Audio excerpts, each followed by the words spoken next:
The 93X Half-Ass Morning Show podcast is sponsored by Standard Heating and Air Conditioning. Winter's arrived, and with the holidays around the corner, it's the perfect time for Standard Heating's Black Friday Comfort Countdown specials. And right now is the time to become a Smart Club member and get your furnace in top shape before winter comes. Visit standardheating.com today. Comfort you deserve since 1930. The 93X Half-Assed Morning Show.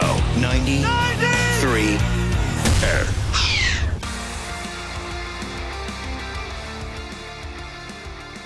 Josh, it's beginning to look a lot like Ultimate F-Off Day. It hasn't felt like it quite yet. Has that sunk in for you? Yes, it has. Has it? Here I hope to on get the there. Half-Assed Morning Show. Welcome, everyone. Yes, it's our Ultimate F-Off Day, meaning our last work day before some time to ourselves. We're off next week for Thanksgiving, and that's great, but much more importantly, today is the big day where we pile toys sky high for kids in the neighborhood who don't usually get the chance. Today is our Toys for Tatas toy drive at Rick's Cabaret Gentlemen's Club in downtown Minneapolis. As a matter of fact, the event begins in 18 minutes. Already a line down the block, I'm being told via text here. All the way down the block. Yeah. So thank you to those that have already waiting to get in, get a good spot.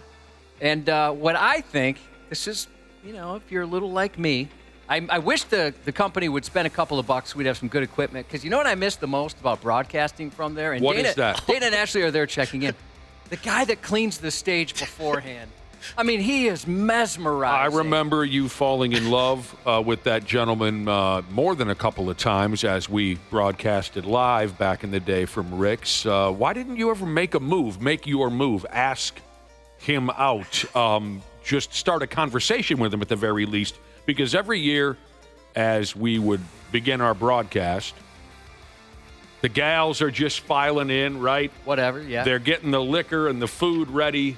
The calm before the storm. And that would include this sexy dude who would be polishing the stage, and he would wash the pole. Yeah, he would. And you were just mesmerized is how you say it, with this man. Because he'd wear this sheer button-up shirt that'd be, for some reason, the fan's on. They got the fan to blow the ladies' hair. It's on. Right. His hair's blowing in the wind. His shirt's opening up. I never made a move because I'm married, and curse me for being straight. But if I wasn't, I would definitely go after that guy. Let's haul in via the cellular telephone. Let's haul in Ashley and Dana real quick, who are at Rick's Cabaret. Good morning, Dana, Ashley, Dana. Well, good morning. Happy Toys for Tatas Day. Yes, Ashley, do you know anything about the fan system up there on the stage? Like a personal story, maybe?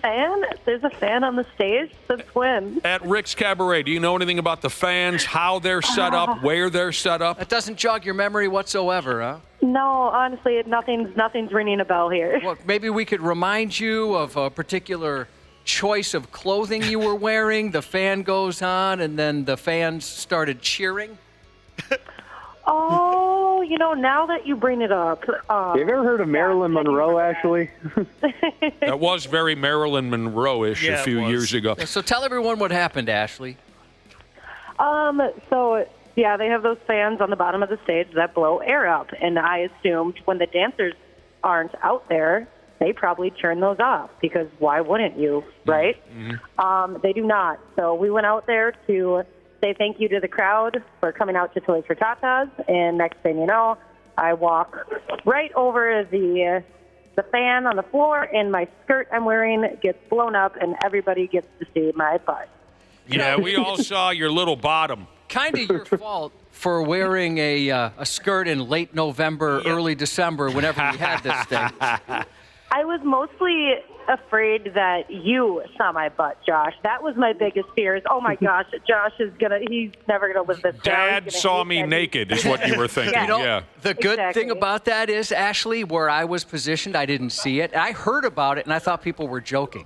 So I never actually saw it. So thank God I never did. Everyone saw your bottom. So it's Rick's Cabaret, downtown Minneapolis, 3rd and 3rd. Oh, geez, Jesus has texted in. He said, okay, wait. I'm at Richard's Carburetor, downtown Annapolis. Where's the line? Am I in the right place? No. Boy, he misheard everything that we said. Yeah, maybe the signal's bad. Yeah, Rick's Cabaret, downtown Minneapolis. Not Carburetor, not Annapolis. Minneapolis, 3rd and 3rd. GPS, don't fail him now. Get him over there as quickly as possible. So we are guessing that things are as we described earlier, Dana and Ashley. There's food and liquor moving around and gals hustling in their sweatpants to get their outfits on because the door's open here in about 14 minutes. Yep, like you described, the calm before the storm is happening right now. We see this every year about this time. Things are being bustled around. The buffet is getting set up. Gals are coming in. The line is forming down the street. We're getting boxes out for toys. It's all just, the beginning of a big day for us here. Have you seen any of the ladies that joined us yesterday, Miss Cleo or BB Gun or Cherry Bomb?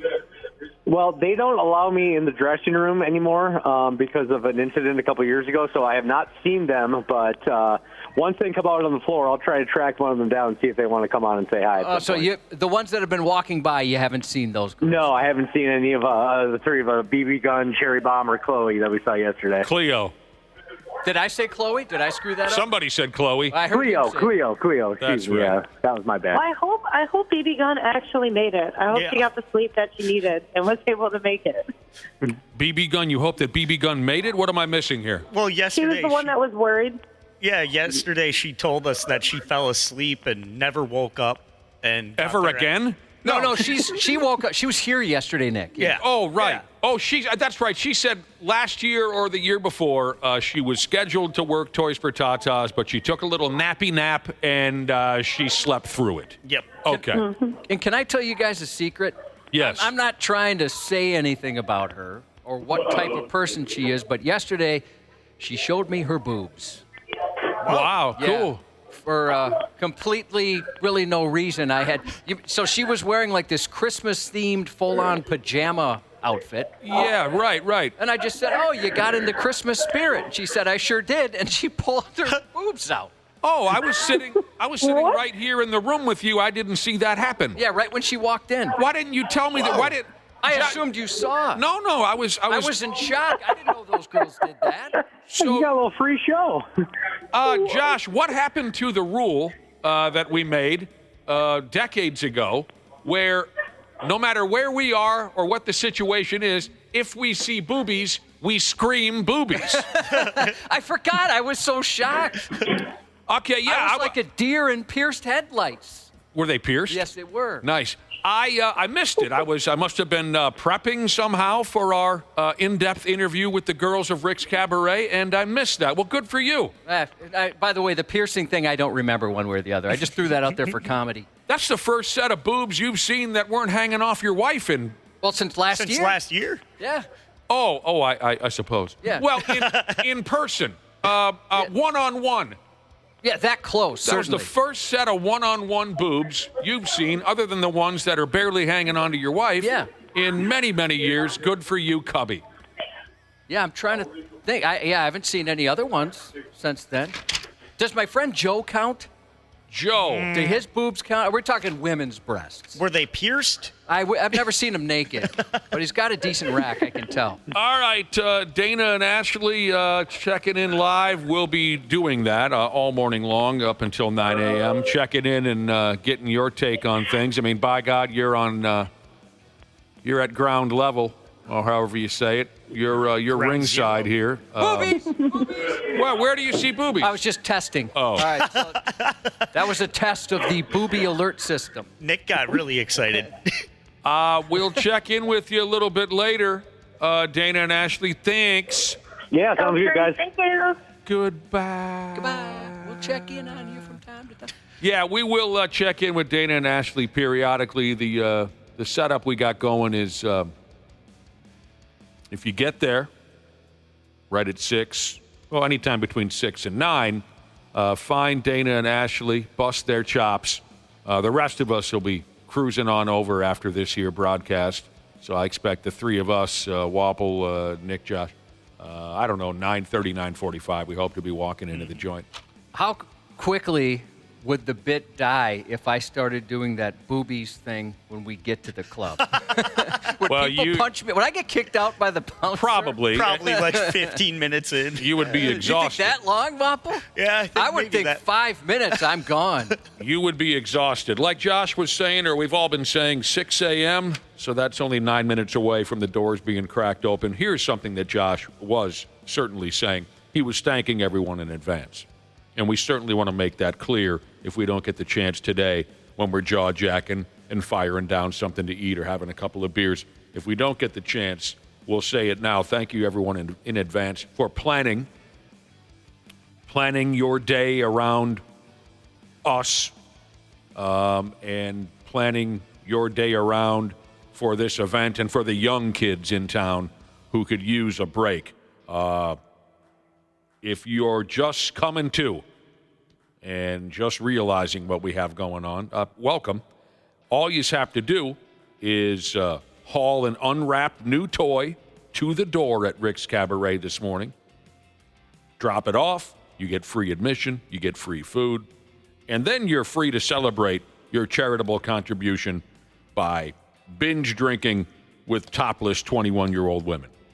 You know, you're right, though. It's not lost on us the effort it takes, right? People taking off work, coming up with alibis, things like that, different lies they can tell on where they were for the day. Oh, I was at a charity event, and then when somebody asks for specifics, you have a plan to get out of it. So we understand. I mean, parking, driving, all that kind of stuff. I get it. The older I get, the more and more and more I understand of how much of a pain that can be. Right. So it does mean a lot. Plus, this officially kicks off the holiday season around here. Yes, Wapple. I was going to say, plus, if you stick around, we have a really cool prize that you can win down at Rick's Cabaret, too. Right. Concert tickets for a year. I'm very happy, very proud that this has been included in today's festivities. Swing on by, find one or two members of the 93X staff. They'll sign you up. That's part of the fun, too, exactly. You could win concert tickets for a year. 20 plus 25 is right around the corner, Josh. You probably thought I would have been dead by now. No way. No, I didn't think that at all. By 2025. No, look, dude, I heard about the side bet, okay? I heard about the side bet. Then you heard incorrectly which side I was on. Yeah, that's great. Concert tickets for an entire year, the year of 2019. It'll be great to win that prize. What a big prize that's going to be. Let's help a kid out today, and let's have some damn fun. Oh, man. A little later on this morning, we're going to talk a little strip club bingo. We'll tell you what certain things we'd want on our strip club bingo card today.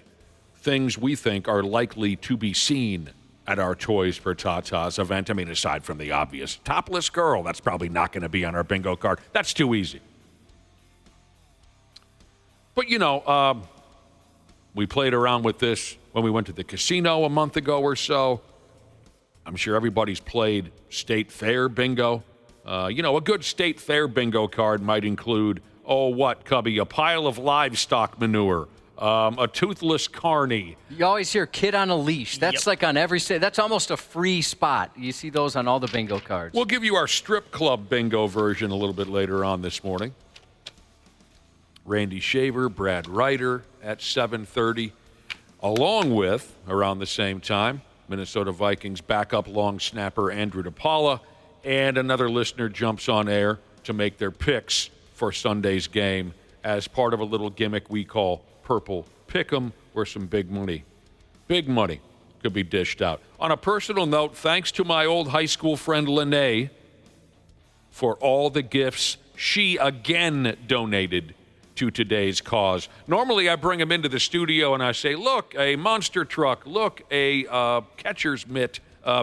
It just so happened this morning, Josh, I ran into our promotions dorks in the hallway, so I handed all of Lene's donations directly to them so they could. So, Lene, if you're listening, your toys are the very first to be donated this morning. That's awesome. And Lene, I want to thank you. She was nice enough to get us some gifts as well. Yes. She got me a T-shirt that has the AC/DC logo, but instead of AC/DC, it says music band. Music.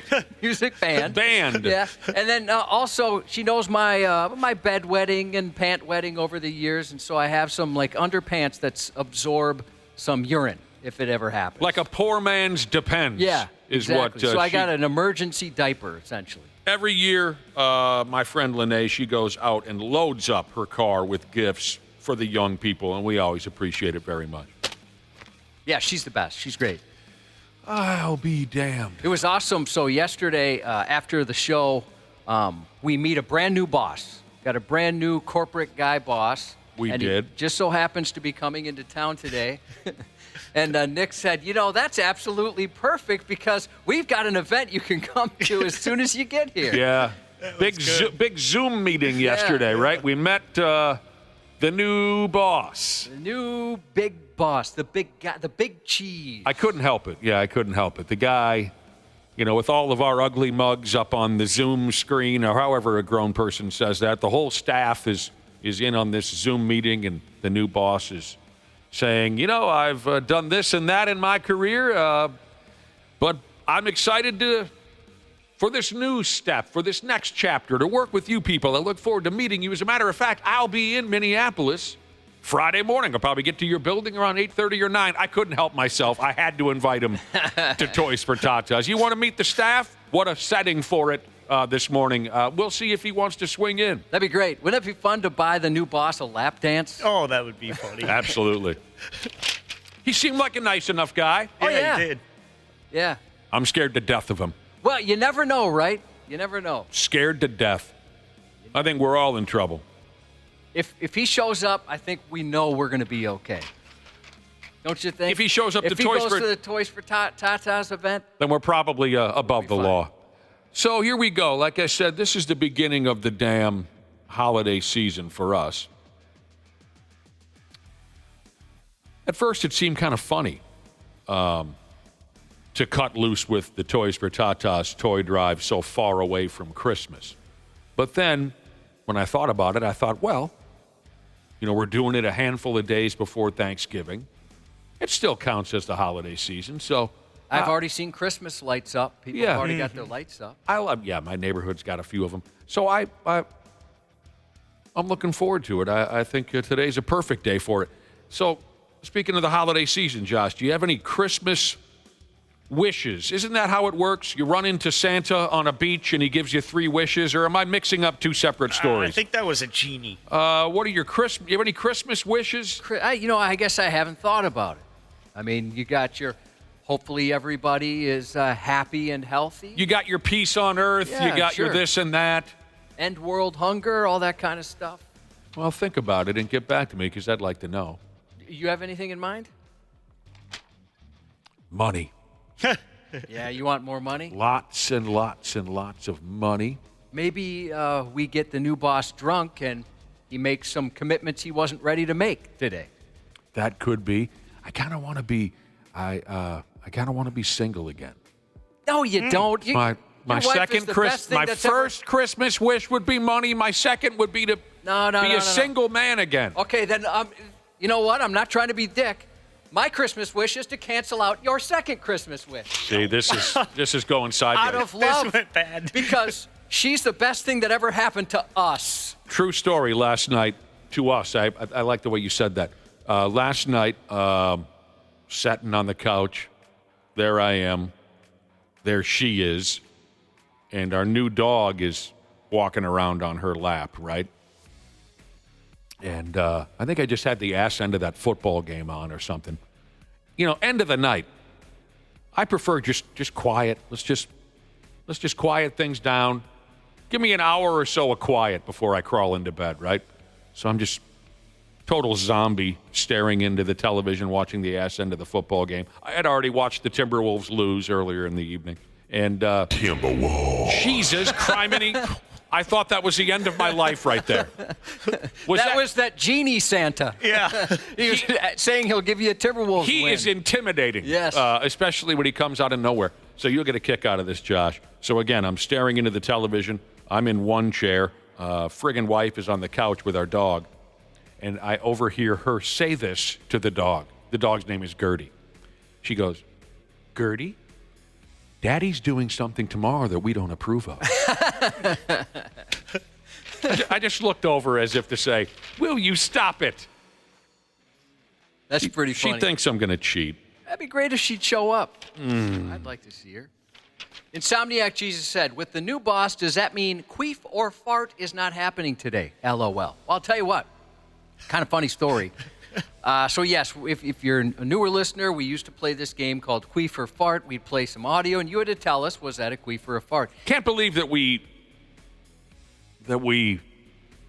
executed that bit. For a while. As long as we did. Yeah. And, you're thinking, well, that's silly. How is a person to know? If you play it enough, you can tell. Yep.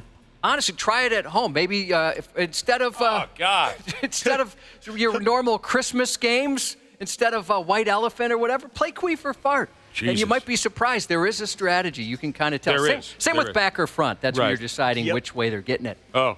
But so the reason I bring it up is because one of the times we played it, one of the early times we played it. Yeah, many years ago. One of the biggest bosses of Cumulus was in town with, like, the second biggest boss. Right. Which made everyone kind of nervous around here. Oh, yeah. And you know what? We didn't actually know. No. We didn't know ahead of time. So we're playing it, and they're in their limo or whatever radio executives drive around in. And the second biggest boss is like, well, this is gotta stop. Yeah. I can't believe this. I absolutely hate. What are they thinking? These guys are in major trouble. And the biggest boss is like, hey, I love it. Yeah. You loved it. Yeah. Maybe we have no idea how close to termination we came that day. Right, because the second biggest boss was so furious. Can you imagine just how humbled that you must have been if you're the second biggest boss? The big boss said, hey, cool it there, Skippy. I like it. This is original content. And Skippy might have been trying to, I'm going to get in good with the big boss here, right? Right. I'm taking a stand that I'm sure he'll agree with, and he'll look at me like, that is promotions material. Let's promote that guy. That big boss from years ago, the guy who liked Queef or Fart, was he the guy who kind of looked like Vincent Price? Yes, very Vincent Price. Oh, he reminded me of Vincent Price. That guy was smooth. I always wanted to walk up to him and say, I loved you on that track Thriller. Yeah, I did. I know. I did. Yeah, that first time I saw him, I was like, I Googled Vincent Price. I'm like, didn't he pass away a long time ago? Oh, man. I missed that guy. He was great. All right, so let's get her going, I suppose, on this F-off day. Toys for Tatas Day. One more heads up, at least, for this particular conversation. The joint's open. The doors are officially open at Rick's Cabaret, Gentlemen's Club, downtown Minneapolis, 3rd and 3rd. All you've got to do, get your hands on a new unwrapped toy for a kid. There are plenty of kids out and about in the Twin Cities who could use a good effing Christmas, and you can help them do that. Bring your new unwrapped toy to the doors at Rick's Cabaret. Donate that sumbitch. You'll get in for free, and then you can enjoy all the shenanigans of a Christmas party at a topless bar. By God, it's a wonderful thing. And again, thank you in advance for those of you who are already there, those of you who are readying yourself to go down there. Look for Dana and Ashley who are wandering around. The rest of us will be there after 9. We got to handle some business first. So it's a beautiful thing. It's a beautiful day. We'll take a break. We'll come back here in a handful of minutes on the 93X Half-Assed Morning Show. There's a douchiness to them. The 93X Half-Assed Morning Show. It is that time of the year at Standard Heating and Air Conditioning. Winter's arrived, and with the holidays around the corner, it's the perfect time for Standard Heating's Black Friday Comfort Countdown specials. And right now is the time to become a Smart Club member and get your furnace in top shape before winter comes. Schedule your tune-up, boost your indoor air quality, or grab huge deals on a new system. Do not wait. Visit standardheating.com today. Comfort you deserve since 1930. Welcome to Talkville, the ultimate Smallville rewatch podcast. Lionel Luthor stops by the kid home. Is that Seinfeld? What is the deal? Trying to blackmail her for the footage. Come on. He sees an envelope and goes, he must be getting blackmailed. He's behind it, the whole thing. He's not. He is. He made her think she was being blackmailed. He's the one that... Oh, I didn't get that. I was surprised. Yeah. That was a great scene. Interesting things of note. Talkville, wherever you listen. stupid news on the Half-Assed Morning Show. You know what I'm saying, don't you, Josh? I'm aware. Yes, you are. Our final stupid news report for the week. And what I have here for starters, Cubby, something I imagine a few of us will really like. I mean, I've never enjoyed going to church. Never have. When I was a kid, my twin brother and I would kick and scream, fight our parents. I mean, we're talking full-on karate fights in the house to try to get out of going to church. But if you gotta go, here's one way to do it. At least, I think, Josh, you stand a chance at keeping folks awake. An English church is currently mixing sermons with effing wrestling matches. That is pretty awesome. By God, they got a squared circle right there in the church. That's cool. They're doing what they can. You know, church attendance isn't what it used to be. Is that true? Yeah, trying to get some folks in. And that's exactly what they were going for. They say they wanted to try and get more people to show up. And it's working. They call the joint St. Peter's Church in a town called Shipley over there, again, in England, Summers. I believe they call their wrestling company Kingdom Wrestling. Oh, clever. And it says here they mix body slams and pile drivers with prayer, worship, and all that mess, as well as Christian-based trash talk from the wrestlers. Oh, dude, Christian-based trash talk. You know, Josh, I think I'm totally vulnerable to that type of trash talk based on the fact that I likely wouldn't understand a word they were saying. Well, maybe some easy ones, right? Like, I bet this guy's so dumb, he only knows 9 commandments or something like that. And the crowd says, oh, damn. Because there's 10. Yeah. There's 10. He only knows 9. They start doing jokes about commandments. Yeah. I'd need to think about those jokes. I'm not well versed. I've definitely been to churches where they're doing their best, right? They're really trying to touch the lives of the younger folks. Maybe I should have phrased that differently because of these events. I should have phrased that completely different. They're trying to engage, younger people to become lifelong churchgoers. They try to be hip. Yes. Mm-hmm. For the young people. Yeah. I went to one where they had a rap concert I wasn't prepared for, and I turned around and I locked eyes with a gentleman, and both of us thought, are we in the right place? Right. I mean, it looks like the church. You've mentioned the church rappers before, and by damn, I wish I would have been there for that. Oh, it's great because they're like, we've got some young people here we are really excited about. They're bursting with Christ's love. Oh. And they want to share it. They put something together for you, and all of a sudden one guy's beatboxing, he's rapping, and, some people probably thought, this is my new institution of worship, but I kind of thought maybe we could try someplace else next time. It was a little odd. Yeah, I like how a lot of bands a lot of churches have rock bands and stuff now playing. Oh yeah, there was one. This was the same one. They had kind of like an Avril Lavigne that would start before the regular worship music. There'd be about a half-hour rock concert. With big productions and everything, expensive lights, equipment, everything. Didn't you say at one of the Christian rock setups where, like you just said, a rock band played before church kicked in, didn't you say one of those shows, the drummer was behaving as if he was at Madison Square Garden with 25,000 screaming fans? Oh, yeah. And he's just sweating it out. Dude, yeah, it was crazy. Very animated back there behind the kit. Oh, yeah.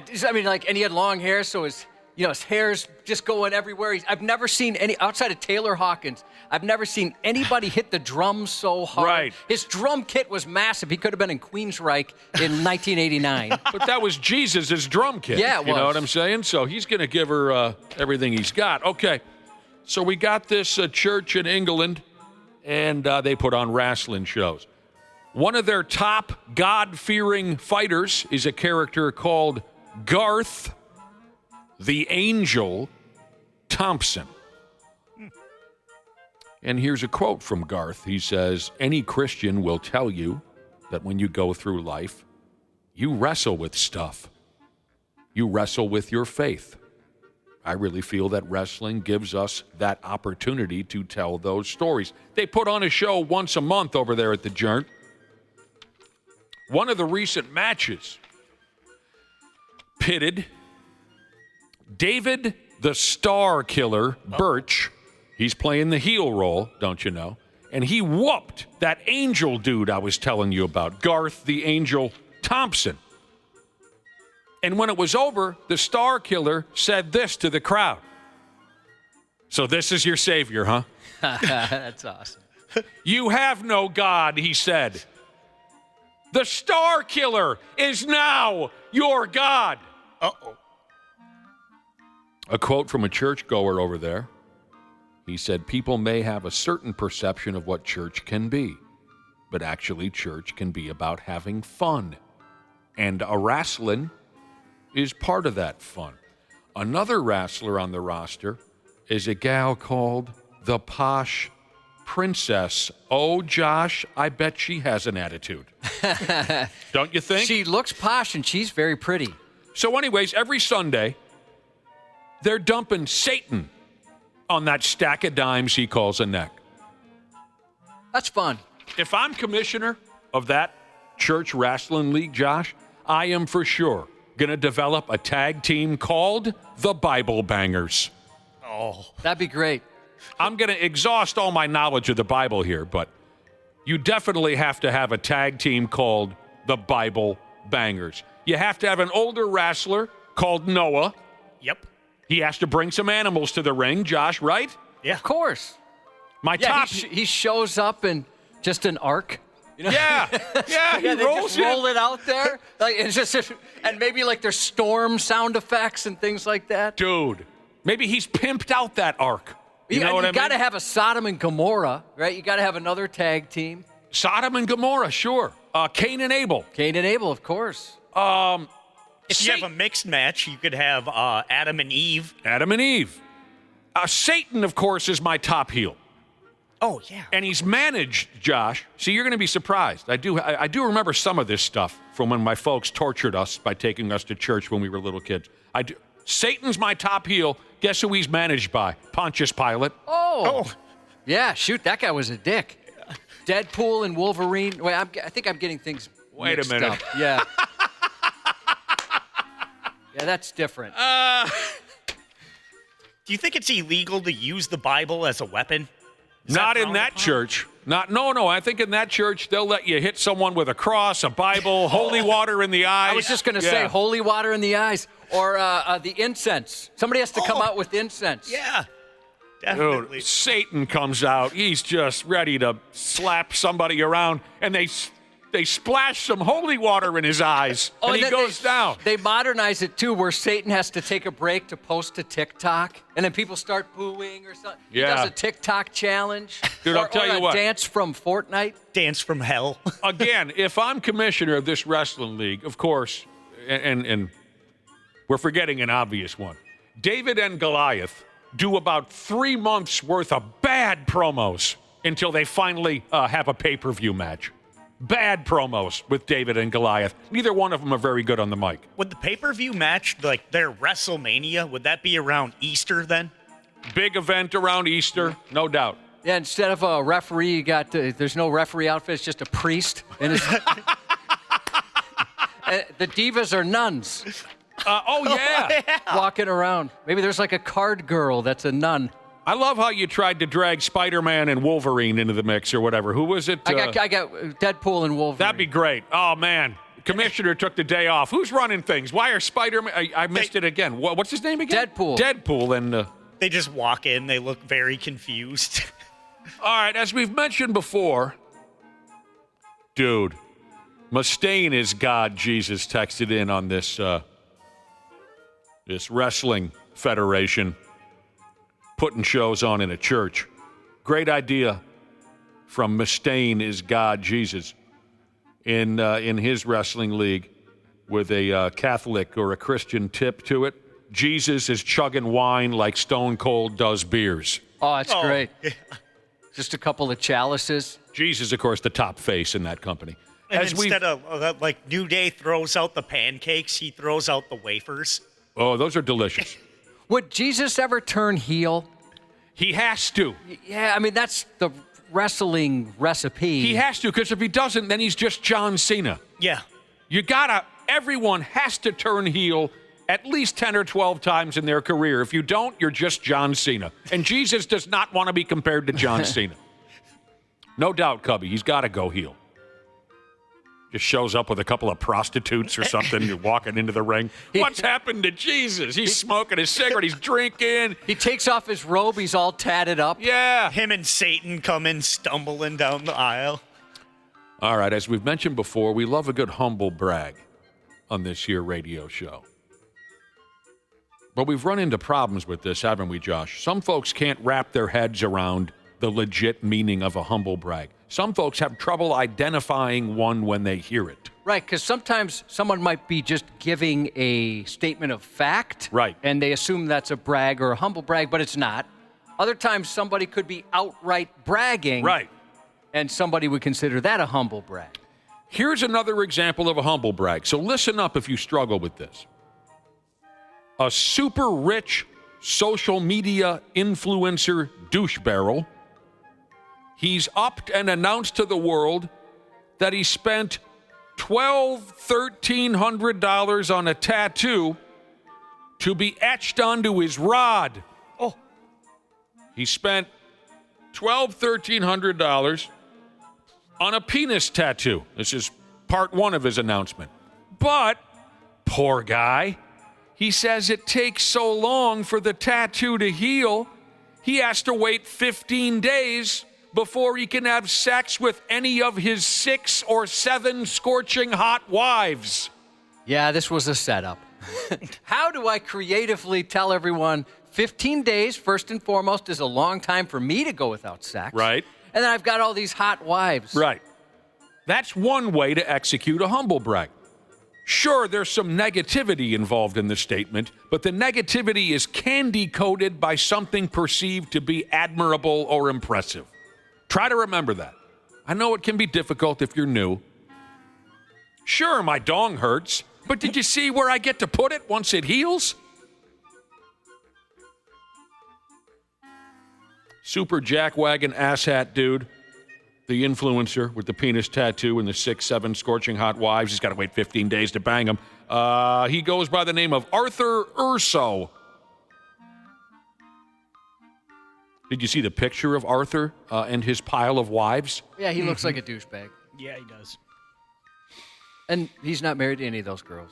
Oh, they're not wives? I'm guessing he's not really involved. He staged this for the internet. Oh, that very well could be. I thought he had wives. Maybe they're just girlfriends. Maybe. He has a lot of tattoos. He says 70% of his body is covered in ink. Okay, good for him. He's well known, apparently, for his eccentric love life. So he brags about it. Well, of course he does. He's an influencer on social media. It says here, Josh, at one point he was married to 9 women at once. And now I believe he's shaved his number of girlfriends down to 6 or 7. Well, he's getting older. He drinks out of a pineapple. I don't know if you saw any of those photos. No, I did not. I saw several photos where he's drinking out of a pineapple. I've never tried that, but I don't live that type of life. I'm not an influencer. What do you drink out of like a pina colada? What is something you order? The only time I've ever seen anyone drink out of a pineapple, I was watching an episode of Gilligan's Island. So I don't know what you... Coconuts, too. I don't live that life. I don't have... First off, I don't have $13. $13. That was a false statement. I do have $13. I don't have $1,300 sitting around for a dong tattoo, I'll tell you that. Yeah, I don't get that. I don't get why you'd want that and certainly why you'd spend that amount of money on it. On his pecker, he had a tattoo artist carve in, apparently, the symbol for polyamory. That's what he had burned into the skin that encases his penis. The symbol for polyamory, if I'm saying that correctly. He also has this line, and I love this one. I do. I always love this line. I don't even know how many tattoos I have, he says. Yes, you do. I think most people are very well aware. You do.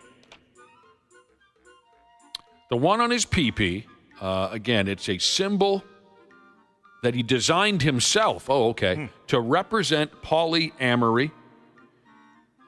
He says, obviously, polyamory is his lifestyle and all that. But he also says he wants credit for being courageous also, because he says not a lot of people would choose to get a tattoo on their genitalia. So he wants a pat on the back for that. No. You don't have one, right? I do not. Is that because of your lack of courage? Yes, that's exactly it. I just don't have the courage for such a thing. Otherwise, you would if you were man enough to do it. Yeah, I'm a coward. Took 6 hours for his stupid penis tattoo. But, of course, he says, for a guy like him, Josh, to go without sex for 15 days, that's way more challenging than a 6-hour penis tattoo. Oh, of course. So I asked, what kind of drink do you drink out of a pineapple? Yeah. You pick him up. You dropped him, Jesus. Said sex on the beach. Okay. And then this is a 3-2-0er who notoriously, they don't like 6-1-2ers, and I'm a 6-1-2er. You drink pineapple juice out of a pineapple, you bonehead. Oh. I'm an idiot. So dumb. Should have thought of it. Touche, my friend. Touche.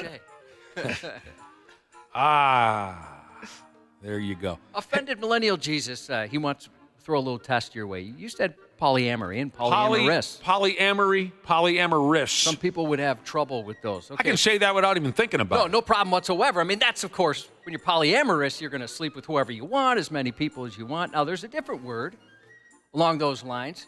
It's a word where you're only sleeping with one person and you are committed to that one person only, like you are with your new wife. And that word is... Ma. Keep going. Ma. Mahogany. No. Mommy? Monogamy. Can you say that? Mamonany. Polyamorous. What's happening? What's happening to me? It's a weird thing. Your brain refuses. What do they call that in sports? The yips? Yep. I have a case of the yips. You got the yips. Should we check in with our dorky friends live from Rick's Cabaret Gentlemen's Club, downtown Minneapolis, for our 55th annual Toys for Tatas Toy Drive? Who's on the line? Hello? Hey. That sounds like Dana. Ashley. Nope, that's Ashley. Hey, Dana. I think he's plugging something in. Plugging something Ashley. in. Oh, geez. Thanks for cleaning it up for the radio. Filthy character. Hi, Ashley. Hi, guys. How are you? Good. We're Sounds good. like it's getting busy down there. Oh, yeah. People are filing in, that's for sure. It's getting nice and loud in here. Nice and loud. The music is pumping. The gals are a-dancing. Is that all? Would you call that an accurate statement, Smashley? Yes, that'd be very accurate. They did just announce that breakfast should be served in about 15 minutes, too. Oh, sweet. Okay, that does nothing for the three of us, but we appreciate that. Unless you guys are bringing some back before 9. We'll heat them up for you when you get here. Who the hell is that? Yeah, sorry, I got distracted by the breakfast comments. Hi, Dana. So just to guys. be clear, you're at a strip club and you were distracted by the breakfast. Yes, exactly. You know where my priorities lie. He's a strange dude. Dana and Ashley are live right now at Rick's Cabaret Gentlemen's Club. Of course, today's a huge day for us. It's our Toys for Tatas Toy Drive. Come on by, donate a toy, get in for free, eat the free food, and then party your nuts off. A little day drinking. A little reward for your charitable contribution. Do some day drinking with us and with the ladies of Rick's Cabaret. So everything's going okay? Any questions or comments for us, Dana and Ashley? A lot of the dancers wearing very Santa Claus-like outfits, which is great to see. Okay. And yeah, a lot of people, it's packed already, as it always is. We always pack the joint early. A lot of people are here, members of the brother and sisterhood. Some guys even brought their girlfriends here as well. So I hate that when they bring their girlfriend. He brought his girlfriend. All right, I'm in love with the bartender, so that's fun. I'm assuming my crush of the day. A female bartender?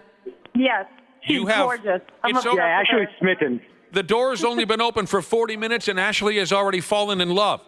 Yep, that's my girl for the day. You know, I'm not trying to say a thing that I'm about to say, but you might remember when we walked in last year, you fell in love immediately, and then somebody else walked by and you fell in love again. I did. I fell in love multiple times. So you're last not year. immune to it. I have a lot of room in my heart. Cubby, what it is, I'm polyamorous. That's what I am. No, you're monogamous. Say it. I am La-Lananid. All right, you guys having fun so far. We just wanted to check in and say hello. It's great to know that the place is packed already. We're not surprised because we have such a great crowd who's always so giving. Yes, and thank you for that. Helping kids out, donating the toys for a kid whose Christmas might suck normally. So appreciate it. We'll check in with you again there from Rick's. Am I forgetting to ask them anything, Josh? No, I think we covered it. I'm curious, any of the girls wear those... Shut up! Did somebody tip big, or what happened there? No, somebody walked in and it was a little loud. Sorry about that. Okay. Oh, no need to apologize. Someone's Have fun. excited. Any of the light-up outfits? Some of those girls wear some pretty elaborate light-up Christmas-themed outfits. Oh, I haven't seen any, but I haven't really been back to what people like to call it Snipper's Row yet, and that's where it's darker. So I think that's where the light up outfits would be. Here's a question for you. I was told that they've done some remodeling there at Rick's, and maybe the stage is a little different now. Is that true, or was that the? Yeah, I was just going to bring that up. The new setup is gorgeous. It's beautiful in here. The new main stage. You can sit all the way around it, kind of like a 360 type setup all the way around it. It's gorgeous. All right, cool. Yeah, that's great. Yeah, you know who I ran into over the weekend, Josh, was Dusty, the DJ. Dusty's spinning tunes down there right now. I ran into Dusty at a neighborhood bar, and he told me they remodeled the joint, so I'm looking forward to seeing him. He's the man. Yeah. All right, thanks, you guys. We'll talk to you guys later now. Yeah, sounds good, boys. You got it. Rick's Cabaret, Gentlemen's Club, all day long. Toys for Tatas. Stop on by, spend an hour, spend 10 minutes, whatever. We appreciate all of your contributions to today's toy drive. And if you make it down there, you can sign up for free concert tickets for a year. That's right. All right, little break in the stupid news there to talk to Dana and Ashley. Now, snakes and spiders and various other critters are going to make their way into today's report. And it's not always the critters' fault that they end up being part of a morning radio conversation. It's the wackos that keep them as pets. Some crackpot character, Josh, from a southern state, he's gone ahead and he's transformed his garage into a brothel for hundreds of exotic snakes. From one end of his garage to the other, nothing but dangerous, damn cold-blooded snakes. That's what he's into. It looks pretty sweet, actually. It looks like you're at a zoo, I mean, everything, no expense was spared, just like Jurassic Park. And maybe it ends like Jurassic Park, too, which wouldn't be good. But, from painting the ceiling to the lighting to the... It's fancy schmancy. Oh, it's awesome. It's really cool. And he's got his whole family in on the bit. Says here the dude even lets his young kids cuddle with snakes in their beds. Now, the dude, the dad, I'm going to dump a prize on this feller right here. I'm going to give him the prize for Name of the Week. Name of the Week. I don't know if we've ever awarded that before on this program. So. He goes by the name of Socrates Christophorou. I'm not making that up. Isn't that something? He's got a good 200 snakes, all different brands and styles, in his garage and in his house. The family's garage, Josh was just telling us, it's very pretty in there. It's apparently carefully regulated. The environment, I should say, is carefully regulated with special heat zones and cool zones to keep these snakes. Even inside his house, he regulates the temperature specifically for snake life. Wouldn't that be something? Daddy, I'm cold. Can we turn the heat up? Well, no, son. We have to make sure the snakes are comfortable. Can you imagine how much money he must? I mean, I know just the expense for food was up there, like a mortgage payment, and then to set this up, it must have been tens of thousands of dollars. Yeah. Well, it says here $1,300 every few months on food for the snaky snakes. But that's still $1,300 every few months that you wouldn't normally be handing out. Christopheru. He said his fascination for snakes came about when he was a 6-year-old. He would spend his free time catching venomous copperhead snakes in his backyard in New Jersey? What? Is that a misprint? I didn't know there was I don't copperhead know. snakes in New Jersey. That's what the damn story says. Copperhead snakes, venomous snakes in New Jersey. I never heard that before. He started his own snake collection in the year 2001. Then he ran out of money and had to give it up for a stretch of time.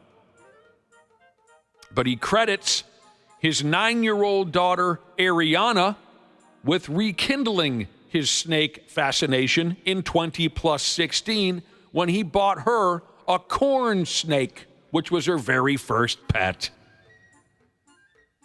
The little kid named the corn snake Snowflake, and that's what a lot of you people are out there, nothing but damn little snowflakes. So again, dude refired his love for snakes. He started buying them up again in 2016. Ariana, the little daughter that I mentioned, she has 30 of her own snakes now that she keeps in her bedroom. Now, interestingly enough, Josh, 3 of his other children are missing. Oh, geez. You know, I'd check the snakes that have the big bumps right in the middle. Big boa constrictor. Oh, is that a toddler-sized bump right there? I'm kidding, of course. His children are fine. It looks like, so there's 2 poisonous snakes in New Jersey, the timber rattlesnake and the northern copperhead. They're found in northern New Jersey. I never could have told you a damn thing about that, by God. I never could. No, we got a 715 here that said that's a misprint. New Jersey, they don't have backyards. That's freaking hilarious. Some of the snakes this Socrates Christopheru has on his property will kill you dead as soon as look at you. They're venomous, they're crabby as hell, I would imagine, being locked in a garage their entire lives. But dude says it ain't no thing but a chicken wing on a string from Burger King. He says he's never had one snake escape. Not a one. Josh, do you think his neighbors love the idea of killer snakes living in the next door garage? Boy, you know, some people have such a fear or hatred of snakes. There's a very good chance they don't like it. I would not like that at all. Oh, really? I would think it'd be a- kind of cool to be able to. Hopefully, he'd invite me over to take a look every once in a Oh, while. I wouldn't like it. I got no problem if the guy a few miles down the road has a garage full of venomous snakes, but if it's my next door neighbor, I'm not happy. Because, you know, eventually, and it doesn't even have to be his fault. Eventually, teenage kids are going to smoke meth rocks. They're going to kick the door into that garage. They're going to cut the snakes free. And then, I'll look out my window, and there's 6-8 venomous copperheads hanging from my yellow lab.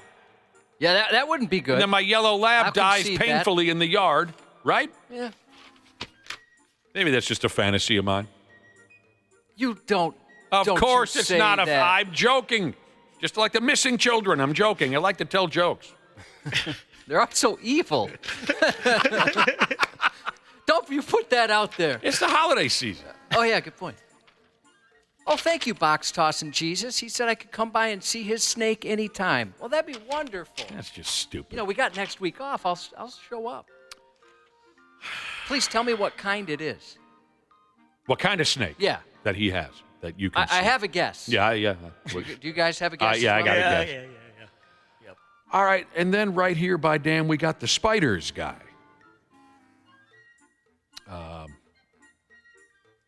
This has to be one of the more stressful crimes that a derelict could take on. A 28-year-old clown out of South Korea got pinched at an airport.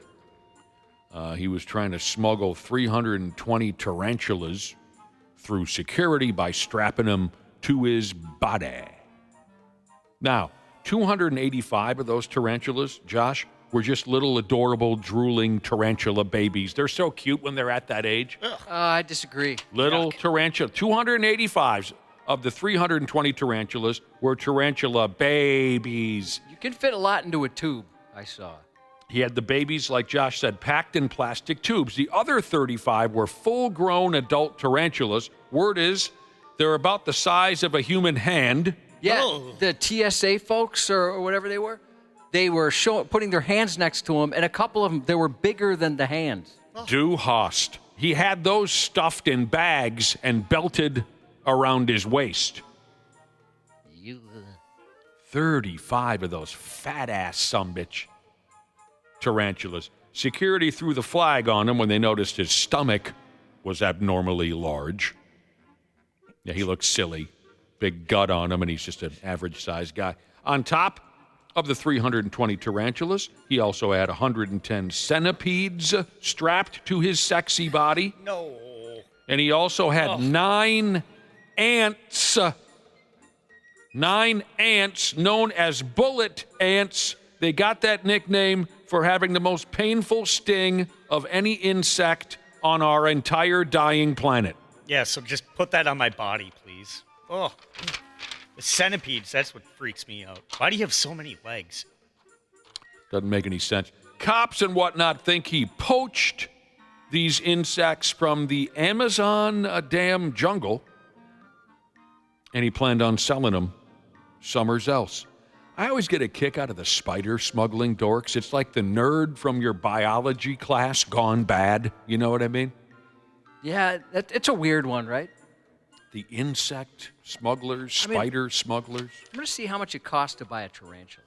Go ahead. If you work at a grocery store, you can get some. When we'd unpack bananas back in the day, we'd always find. I never saw a live one, fortunately, but we've talked about this before, and some folks who are also in the grocery industry had said they found live ones. The ones we found were always dead. Take your time. Find out on the internet what it costs for a brand new, let's go with a fat-ass adult, one of them real juicy sumbitches, adult tarantula. You know how Google will fill in automatically what it thinks you want? Yes. When you put how much is a stamp is the first answer. Are that many people looking up stamp prices? They must be. That's fascinating. I don't think I've ever looked that up once in my life. How much is a stamp? That's fascinating. Tarantula. Fat-ass adult. 2024 price guide. Yeah. My computer just froze up. Oh, here we go. The adoption price, as they call it here, of a tarantula, anywhere between $20 and $50. I'll give you $2. Sold. So do they have to bring it to your house, make sure it's a good, safe spot for it before you can take it? It's good they question. Interview the family? Like they do with a kitty or a, make sure, they got to check the spider's litter box to make sure it's in a good spot. There's breeders. There's tarantula breeders you can buy one from, and that's anywhere between $25 and $150. Tarantula breeders. Yeah. I bet those folks go to a lot of Alice Cooper concerts. Yeah, I bet you're right. Yeah, they've been to a lot every... of black makeup, that kind of thing. Sports on the 93X Half-Assed Morning Show. Defense, number 98. Hey, we didn't have a play called, Max. We didn't have a play called, Max. We didn't have a play called. LOL. Hey, just so you know, Mom loves Liam more. Mom loves Liam more. I just told your brother that your mom loves you more. Nice, I like that. I think I'm in his head. Little trash talk there from the head coach of the Miami Dolphins, that dude who goes by the name of Mike McDaniel, who looks like he smokes the most delicious marijuana possible. Yeah, he does. Doesn't he look like he's got the best of the best grass? He's unique in the league, for sure. He likes to his trash look, talk. His style. He likes to say a little this, that to the players. That's Mike McDaniel right there. Head coach of the Miami. You know, earlier we were talking about this church in England. They're trying to drag some more people in to their Sunday services, so they've done the right thing. They've put a damn ring in the middle of the church, and they put on wrestling shows. It's awesome. What a great idea. They say it's working. We were going back and forth on with a biblical theme. I mean, imagine the characters you can create. There's the easy stuff like, obviously, Satan's your top heel. Jesus is your top face. We went through some tag team combinations, the Bible bangers, Sodom and Gomorrah, Adam and Eve, all that stuff. Got a text message from a listener who was paying attention to that conversation, and they think if Noah is a top performer at that church wrestling league, his finishing move has to be the Noah Constrictor. It's a brilliant idea. All right, Wolves lost, Pigs won. Coming up shortly, 7:30 to be exact, Randy Shaver, Brad Ryder, Andrew DePaola will get a listener on air to take a crack at some big damn monies as part of our Purple Pick'em gimmick that we run through every Friday. So we got lots to do. Real quick, a conversation we just had a few minutes ago about people keeping snakes as pets. There's a guy somewhere here in America, hopefully not in your neighborhood. He keeps 200 damn snakes in his garage. Some of them will kill you dead with one bite, okay? Guy here, hopefully not in your neighborhood. His garage is packed with snakes. That's his gimmick. In the story, they mention that he even let some of these snakes sleep with his children. It's a little different. They keep them as snuggly little pets, and the snakes sleep in his children's beds. Here's an interesting text from a listener who said they had a friend who slept with her pet snake. Every night, she would cuddle up to her pet snake. And then at one point or another, Josh, her pet snake stopped eating. Oh, no. She was very sick. She was very concerned. Yeah, I would be too. Took it to the veterinarian, and the veterinarian said, yes, your snake has stopped eating because it's planning on eating you. My wife recently stopped eating. Oh, my damn! Back to Mike McDaniel, coach of the Dolphins. Great weed. Yeah. Again, unique-looking guy. He's just a unique guy in general. Maybe even some harder drugs. Oh, I don't know. I mean, sometimes he kind of looks like. I know he had some issues in the past with alcohol. Did? Yeah, I did not know that. Mike McDaniel, this 7'6" says, looks like his girlfriend pays his rent. He does kind of look like that. He does. Yeah, he looks like he's couch surfed a lot in his day. Are you going to do anything today other than coach football? You can see his girlfriend giving him attitude. Just Hell yeah. one more month, I promise. She pays his damn rent. He sleeps in every day. Heck yeah. Plays video games. Oh, that's perfect. That is absolutely perfect. We got to take a break. Josh's news is coming up next. There's a douchiness to them. The 93X Half-Assed Morning Show. It is that time of the year at Standard Heating and Air Conditioning. Winter's arrived, and with the holidays around the corner, it's the perfect time for Standard Heating's Black Friday Comfort Countdown specials. And right now is the time to become a Smart Club member and get your furnace in top shape before winter comes. Schedule your tune-up, boost your indoor air quality, or grab huge deals on a new system. Do not wait. Visit standardheating.com today. Comfort you deserve since 1930. Welcome to Talkville, the ultimate Smallville rewatch podcast. Lionel Luthor stops by the kid home. Is that Seinfeld? What is the deal? Trying to blackmail her for the footage. Come on. He sees an envelope and goes, he must be getting blackmailed. He's behind it, the whole thing. He's not. He is. He made her think she was being blackmailed. He's the one that... Oh, I didn't get that. I was surprised. Yeah. That was a great scene. Interesting things of note. Talkville, wherever you listen. Half-Assed Morning Show. 93X. So to say that I'm furious is beyond. There's no reason I got a deputy home with a concussion for something so goddamn trivial. It's just absolutely out of control. But again, it goes to show you what teachers and administrators are dealing with. A 46-year-old man and his 45-year-old wife were arrested after being caught on camera assaulting a middle school resource officer who had the audacity to discipline their son for beating up a girl. The couple faces multiple charges following a confrontation at Deltona Middle School.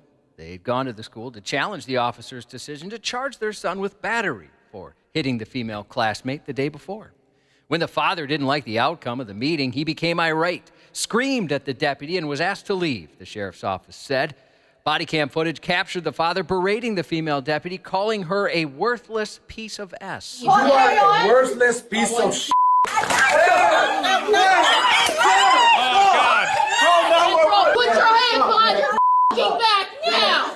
are you so worthless?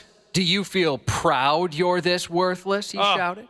Did I hear someone scream, call 911 in there? Yes. All right, nice. Shut the F up, because I pay your salary. I bet she's never heard that. You dumb bitch, he added.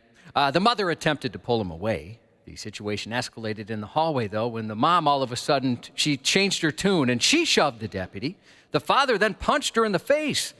The officer, knocked to the ground during the altercation, deployed her taser in self-defense. Sheriff Mike Chitwood condemned the parents' action, saying, if you're wondering why some kids show no fear of consequences in today's society, look no further than these parents as Exhibit A. Great point. The officer was later treated for a concussion at a hospital. Yeah, folks just can't hold it anymore. They can't. I can't imagine as a father going, hey, if my son wants to beat up a girl, he can beat up a girl. It's, grown folks now are very much like children. Their tempers get the best of them, just like that comment you read. If you want to see why children these days are so uncorked, look at the friggin' folks. His parents are going to show up and fight. Again, the dad beats up a girl. I'll show you how to beat up a girl. Right. He's lucky he's not dead, by the way. The sheriff even said that. It's like, he went for her taser. And, he did? Yeah, he said it could have ended very differently. It's pathetic. On Monday night in Castle Rock, Colorado, about 30 miles south of Denver, a substitute school bus driver decided to give 40 elementary-age kids the ultimate field trip, a surprise drop-off at Chaos Avenue, then promptly drive off, leaving them stranded. These students, all from Clear Sky Elementary, immediately felt something was off when they met the driver. He seemed very angry from the get-go. He skipped all the kids' stops then. We felt like we were being kidnapped, one of the 10-year-old students said. The driver reportedly told the kids he had guns and warned them there'd be, quote, consequences if they didn't stop talking, courageously threatening the lives of a bus full of fourth graders. Instead of delivering the kids safely home, the driver stopped at a busy intersection, yelled at everyone to get off, and then sped into the night. Panicked and confused, the kids scattered, running in different directions. For his part, though, the driver did apologize. No, I just would like to apologize. I'm sorry. I wish I'd done better.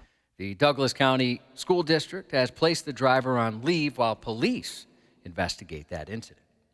How can you come off so matter-of-fact like he just did after threatening kids with guns and whatnot? The apology just doesn't match his alleged prior behavior. No, I'd just like to say I'm sorry, that's all. Right? Yeah, I'm just going to be on my way. No reason to press any charges. Probably I'll be back to work on Monday. No repercussions. Jesus. My bad. Criminy. A preschool student failed to return home as scheduled Wednesday and was later discovered still on the bus, leading to an investigation by district officials. Parents of Gatewood Elementary School students in Hopkins were informed of the incident, which required police presence toward the end of the school day. According to reports, when the 4-year-old didn't arrive home as expected, school staff collaborated with police to locate the child. Paramedics also called as a precautionary measure. The school district announced they're working closely with the bus company to conduct a thorough investigation to figure out just what happened. Wow, damn. Yeah, that kid was probably pretty scared, I'd imagine. 4 years old? Like, hey, is somebody going to come get me or what? Sheriffs in Wisconsin jumped into action Friday night when a 10-year-old boy called 911 with an emergency, an educational emergency, some tough math homework. The boy had been struggling with his practice problems, and when his family couldn't help, he turned to law enforcement for assistance.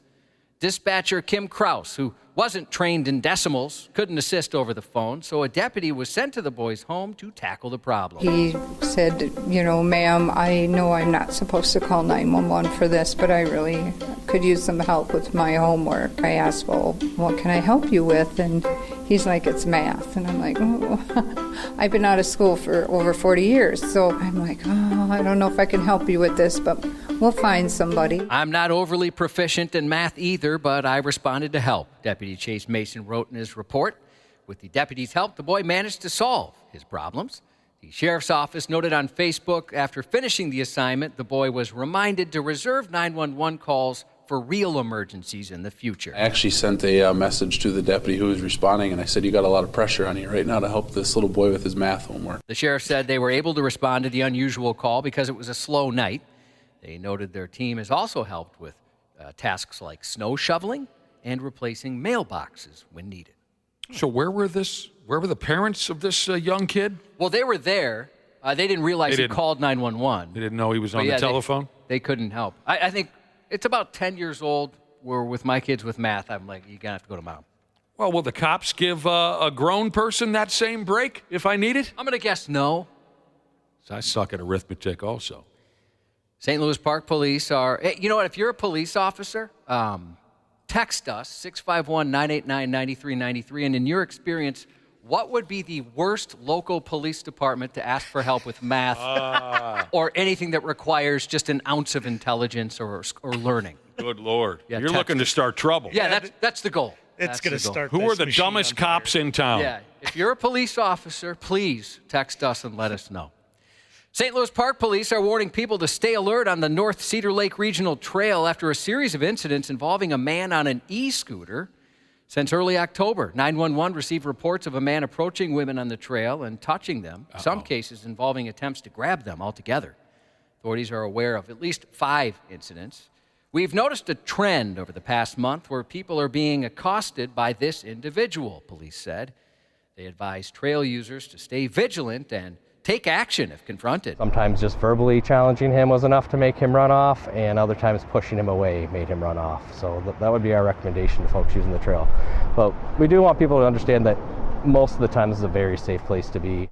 And he's getting around town on his slick little e-scooter. Yeah, an e-scooter. He's just scooting around, grabbing butts or whatever. Mm-hmm. Police said the reports are troubling, and they're asking the public to be aware. All right. We'll keep that in mind. Let's see. Skippy. We'll have to go to this. Double Skippy, huh? Yep. Which, hold on. This might be a problem. Hold on one second. Talk to me. All right. Anytime you skip stuff, the computer decides it doesn't want to. Barbie and Oppenheimer both hit theaters same day last year. Both were box office smashes. The hype for the 2023 summer blockbusters released the same weekend was given the nickname Barbenheimer. And we've got a similar situation brewing this weekend called Glicked. Gladiator 2 and Wicked both hit theaters today. Both are expected to do big business as well. Gladiator, starring Denzel Washington, is expected to finish behind Wicked, but like your mom, still have a massive opening. What the hell is going on? I don't know. Who wrote that? Gladiator 2. Years after witnessing the death of Maximus at the hands of his uncle, a young man must enter the Colosseum after the powerful emperors of Rome conquer his home. Me want to see. Yes. Also in theaters, Wicked, a misunderstood young woman and a popular girl become friends in the land of Oz. But after an encounter with the wizard, their friendship soon reaches a crossroad as their lives take very different paths. Tempted to sing at a screening of Wicked? Well, you better not. AMC Theaters is asking moviegoers to resist the temptation to belt out their favorite songs from the popular musical and wait until next month instead. On Monday, a spokesperson for Universal Pictures confirmed the studio does plan to offer interactive showings of Wicked in about 1,000 North American cinemas starting on Christmas. Well, they had a problem with people singing at the theater and pissing everybody off? Well, they announced this before the movie even came out. Oh. Yeah. Yeah, they're concerned that's exactly what's going to happen. On the streaming side, Max is debuting a competition show. A group of people go head-to-head in scaled games of strength, smarts, and agility with hamsters. Human versus hamster aims to find out the superior species, human or hamster. What the hell are we talking about here? Talking about humans taking on hamsters. We better not lose. It's about time to figure out. In what kind of a competition are we facing the There's hamsters? Multiple different challenges, I guess. It better not all be like hamster-related stuff, you know, where we running have in to a wheel? run in a wheel, go through the tunnels and stuff. All right, They have to do like math or something. I have to see this. I don't understand. Commemorative popcorn buckets have gotten sexual in the past, like the Dune 2 Sandworm Vagina Bucket, the limited edition Wolverine BJ Bucket. Now they're getting dangerous. AMC made one for an upcoming animated Lord of the Rings movie, and it's a friggin' war hammer, over 2 feet long. The head opens up. That's where the popcorn goes in. Anyone sitting on the handle side of you will get poked. While supplies last, fans can purchase the hammer at AMC theaters for about $33. The new movie opens December 13th. This thing kind of looks cool. It does look kind of badass. But yeah, they're saying here's the thing, like, it's good if you're sitting next to a bunch of people in a packed theater, you're going to have to maneuver that thing in such a way you don't take an eye out. Yeah, you're going to have to hand the handle forward. I'm sorry, I got to go back to this. So how do we not win every possible competition against a hamster? Yeah, you'll have to watch, I guess, because it seems like, well, I don't need to watch that. The human's going to win. Like if it's one species has to stomp on the other species, I'm going human on that. Okay, yeah. Right. I mean, running in a wheel for a long period of time, maybe I'll take the hamster. Pooping in little tiny pellets, I'll go hamster. Freaking people out, hamster. Well, I guess humans can be scary too, can't they? Dying by getting run over by a billiard ball. Oh, no. That's something that would only happen to a hamster, not a human. Most likely. Right. From the MCU, Black Widow, Scarlett Johansson is 40. The Hulk, Mark Ruffalo, 57 today. Not from the MCU, the original Scream Queen, Jamie Lee Curtis, 66. From the MCU once more, Captain America, Chris Evans, will be on a repeat of Stephen Colbert tonight. Happy early 27th to 87 C10 Jesus with a birthday next Tuesday. Happy half century to I'll Try Anything Twice Jesus, turning 50 on Sunday. Happy sweet 16 to Sophia Walla Walla from her biker mama Jesus. Chipman Jesus texted a birthday shout-out to his smoking hot wife, nagging wife, Jesus, turning 32, but doesn't look a day over 26. And happy birthday to Medical Device Jesus from the original Toolmaker Jesus, and that's 93X News. The Minnesota Vikings interview. That's more encroachment when you go that far. You go, what? That's more than encroachment. Touchdown! Vikings win it! On the Half-Assed Morning Show. To the end zone goes Chubb. Touchdown Browns. Look at this crowd. Nobody's left. Took us too long to warm up to the action. They brought it instantly early on. Incredible they were from the jump. And then the snow globe. It's a special night for our fans. And I think they deserve it. I told you pricks to look out for my my homeboy Jameis Winston. You friggin' laughed at me. Each and every damn last one of you. I caught the ass end of last night's football game. That was kind of a fun setup, wasn't it? Yeah, it was awesome. Randy Shaver, Brad Ryder, wasn't that fun to watch with the snow flying, big heavy flakes, everyone drunk, roaring up and down, having a good time? I caught part of it. I didn't really watch most of it. Enthusiasm is obvious. Randy Shaver, the old... It looked like the 1970s. It did. Yeah. At the end of the game, it looked like 1970s NFL football, which was pretty cool. You're exactly right. Between that and the Wolves game, so. You're a Wolves game. That's what you are, Brad Ryder. Yeah. Let's you know what? The football game was better than the Wolves game. Well, it was. You're right. Andrew DePaola, is that stuff as fun to play in as it looked like on last night's edition of Thursday Night Football? Uh-huh. Oh, he's excited. Oh, really? Oh, hey, good morning, guys. There you are. Andrew DePaola, how are you? Good, how are you? Good to talk to you. We were just jaw-jacking about last night's Thursday Night Football game. Did you catch the weather that was affecting both ball clubs in last night's game, or did you miss it? No, I got a chance to see the weather. Yeah, that was cool. That was really cool. Is that stuff fun to play in? No. I imagine from your standpoint, trying to grip a football and snap it, that's probably not very cool. Right.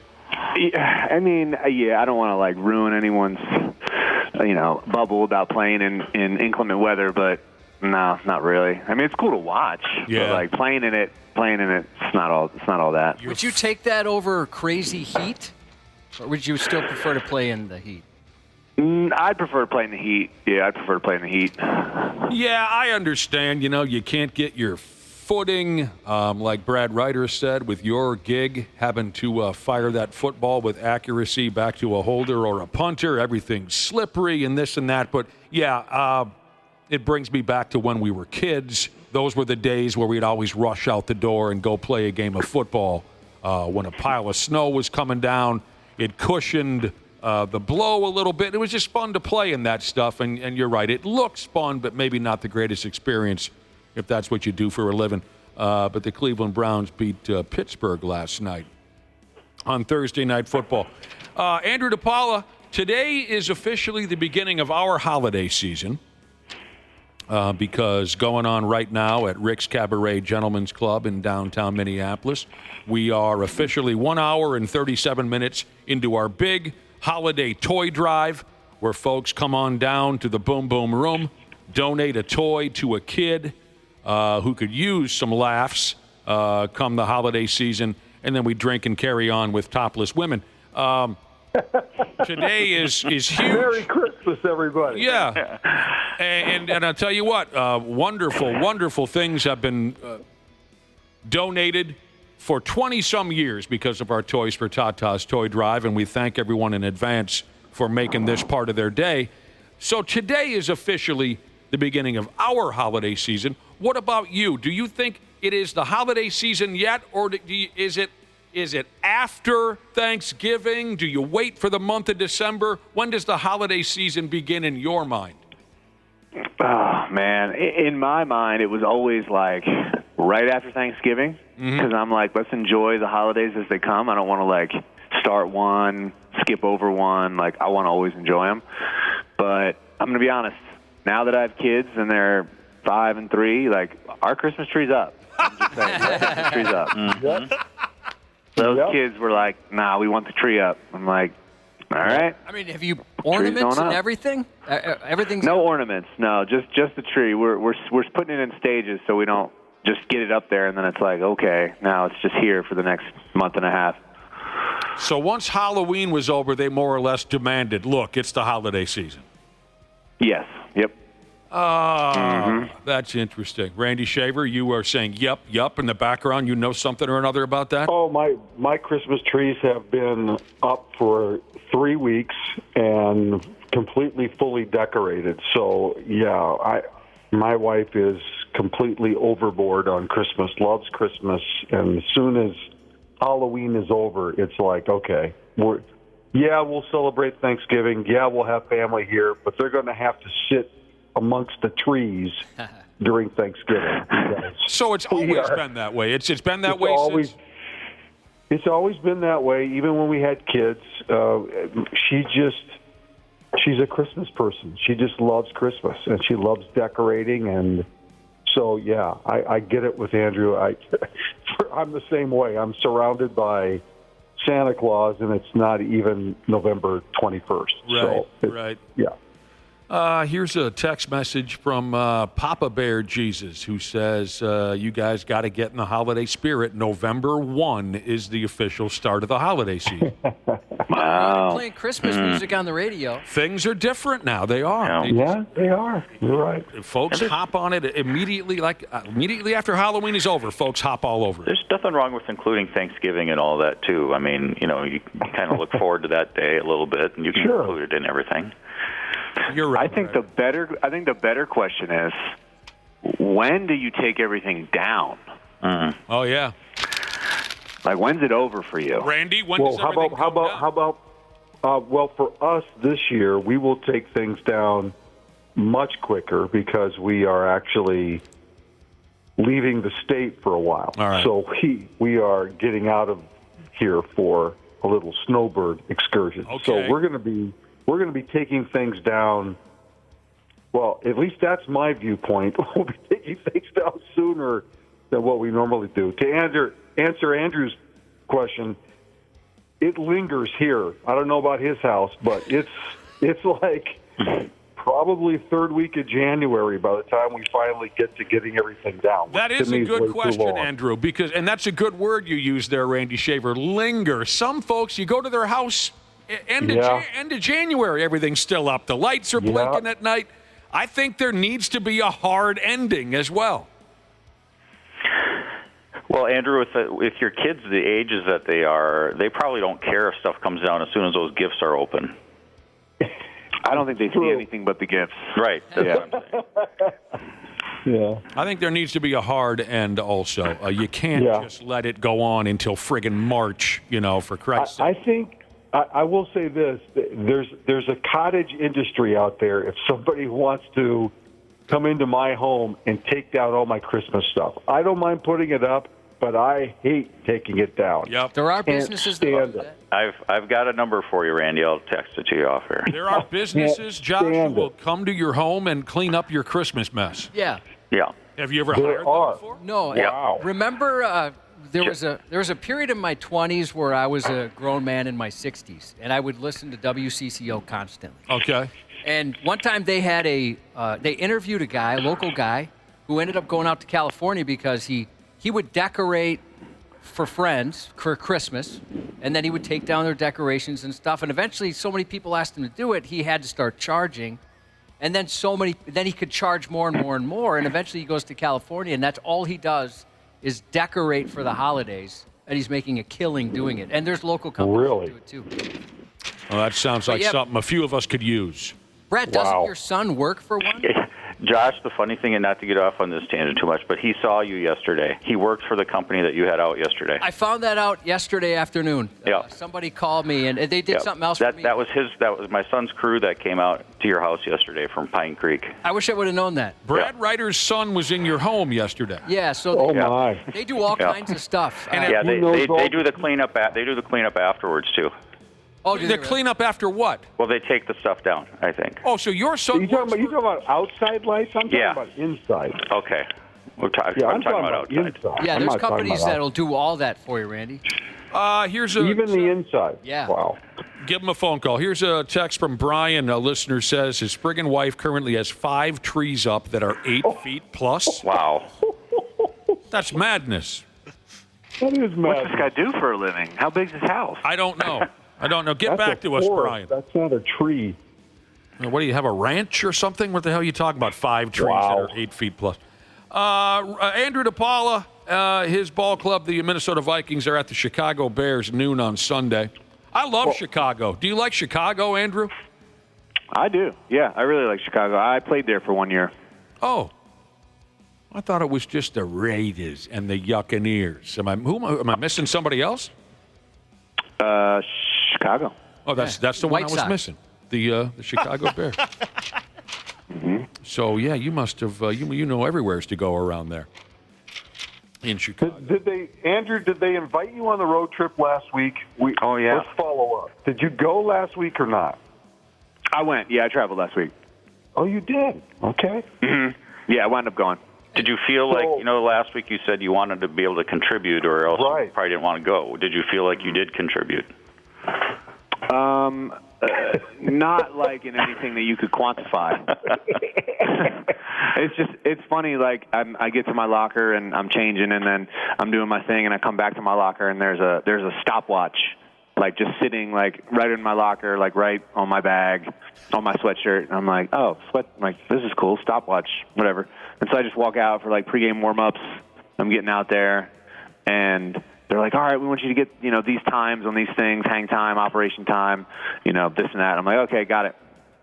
No one ever asked me for a time all day. So I'm just out there just timing things. I was just timing random things at one point. I'm like, all right, let's see how long it takes this guy to get to the water cooler.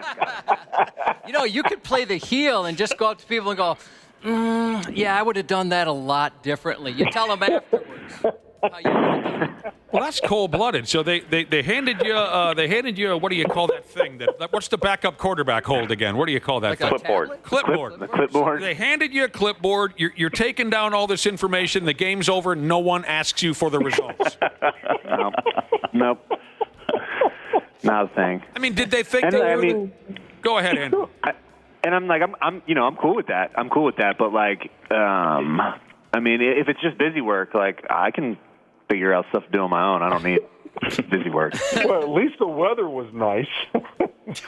Somebody could have at least asked you for it and taken it, even if they weren't going to use it. Did you get the better food you were talking about? Last week you told us, sometimes when you're on the IR, you get a little better food. Yeah, but this time it wasn't in the locker room. It was like across like the hall. So you had to leave the locker room and go across the hall to this like little like almost like a media room that was set up with like a table. It was like 2 or 3 tables, and then they had like the spread there. But like, I felt weird leaving the locker room and coming back in with like a fistful of like burgers or dogs or something like. Oh, hey guys, they're going over like blitzes and like offensive adjustments, and I'm there just like stuffing my face. Do your best imitation. Couldn't you grab something on the way out, like as you're walking back to the field, just sneak over there and? I probably could have, but I'm weird. I don't know. I'm weird like that. Just eating a burger on the sidelines. Well, we're glad you had fun.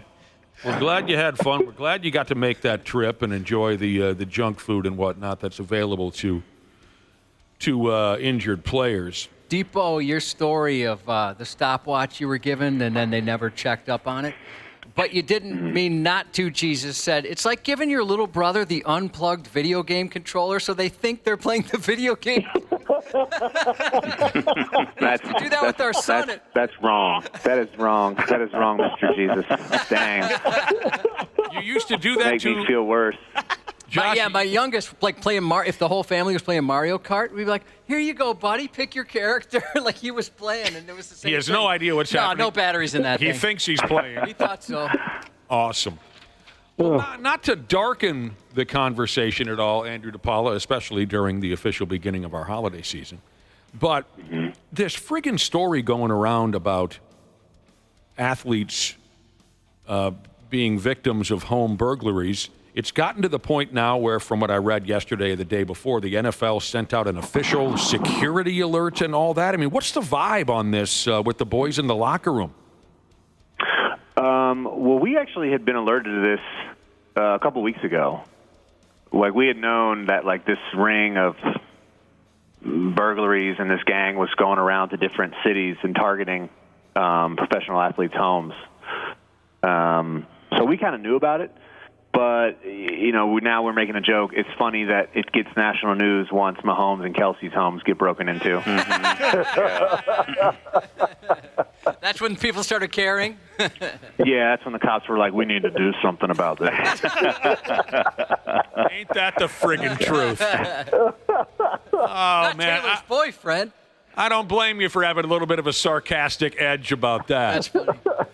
But this is just a massive setup that these crews have. They're hitting NBA players, and I mean, it just takes all the wind out of my sails. It just makes me sick. I mean, any level of crime like this.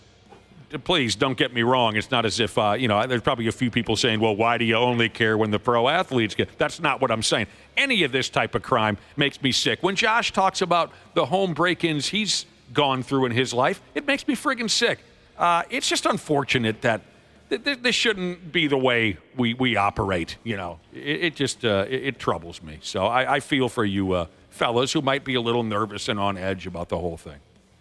Yeah, it's weird, like, when you're away and you just know, like, your family's there, or maybe you don't have family and you're just like, well, that's all my stuff just sitting there for a night or two that I can't keep an eye on.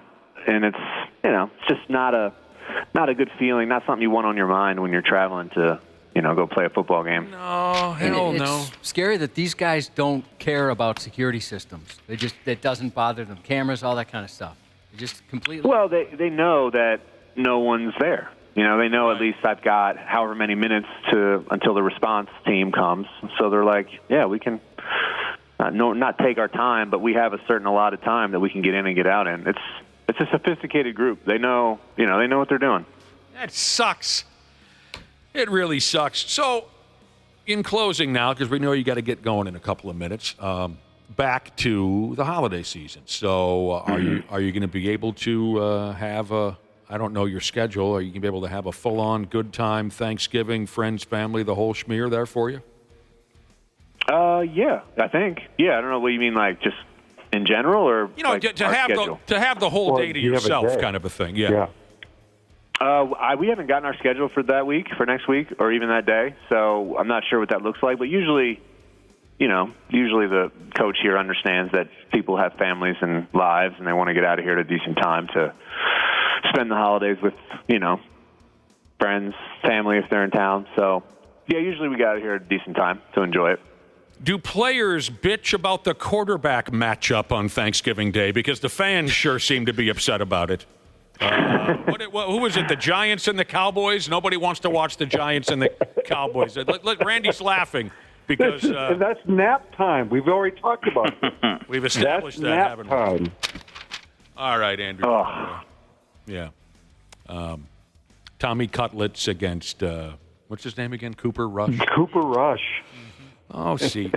I say embrace bad football. Bad football can be fun, too, right, Andrew DePaola? It doesn't all have to be perfect. If you say so, If you say so. I don't know. I like it.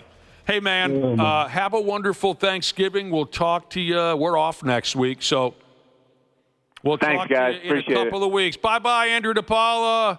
See y'all. All right, there he goes. Vikes going to Chicago on Sunday. And speaking of that, this week's Purple Pick'em Grand Prize qualifying winner, he goes by the name of John, and he's from Waverly, Minnesota, don't you know? John, are you on the telephone? Yep. Hi, John. Hey. Morning. Nice area. Nice area out there, Waverly, Howard Lake area. Oh, yeah, for sure. Yeah, beautiful, beautiful. Josh and I think once weren't we like the, what's the term again? Grand Marshals. We were the Grand Marshals of a town parade out there. We were. And, John, a lot of the women were offering themselves to us. Oh, yeah. We made some of the dudes mad out there in Waverly. We were young and handsome then. Yeah, I moved out here 3 years ago with my wife and kids, so Did you? got a nice little spot. Well, that's great. What do you do for a living, John? Build websites.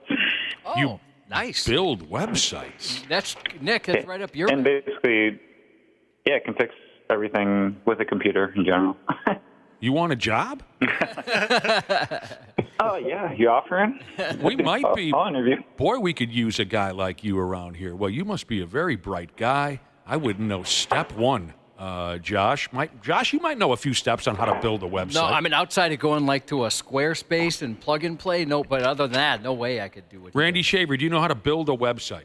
Are you kidding?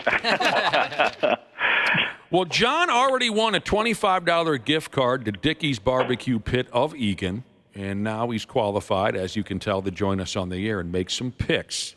Now, John, you win $1,000 if you guess the correct halftime score or final score of Sunday's big ball game. If you get them both correct, somebody's going to hand you $100,000 and a trip to the big stinking final game in New Orleans. Okay? Now, so we got Minnesota, Chicago on Sunday. And by the way, this whole happy situation is brought to you by Xfinity Mobile. John, what do you see for the halftime score Sunday? Yeah, it's basically everybody I knew, plus my wife and kids, and nobody gave me the same answer. So I'm just going off the cuff here. For halftime, I got the purple team 14 and the other team 9. Mm-hmm, mm-hmm. So you asked the wife and kids for help, and they were no good to you. Well, nobody gave me the same answer out of the 8 people I asked, so I John, who gave you the dumbest answer?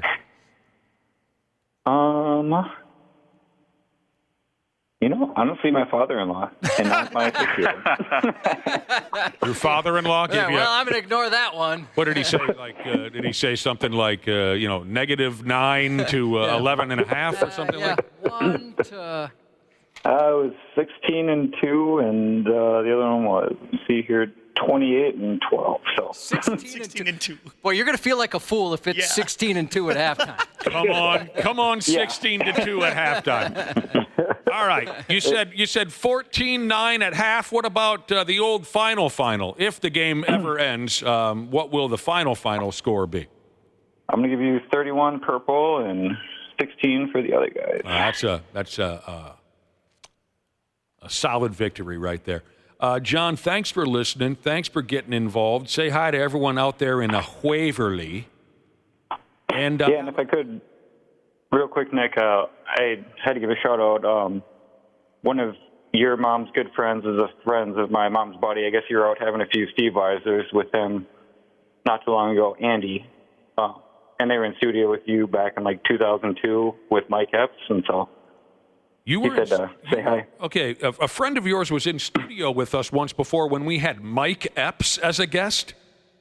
Yeah, and like it was like 2002, 2003, and I wasn't in there, but my brother was in there, and his buddy Andy, and I won't say his last name, obviously, but no.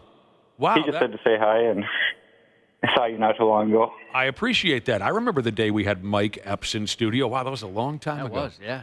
Tell all those folks I said hello. We appreciate it, John. Have a great Thanksgiving. All right, you too. See you later, man. All right, so John's made his predictions again. If he gets one or the other correct, he gets a grand. A lot of points.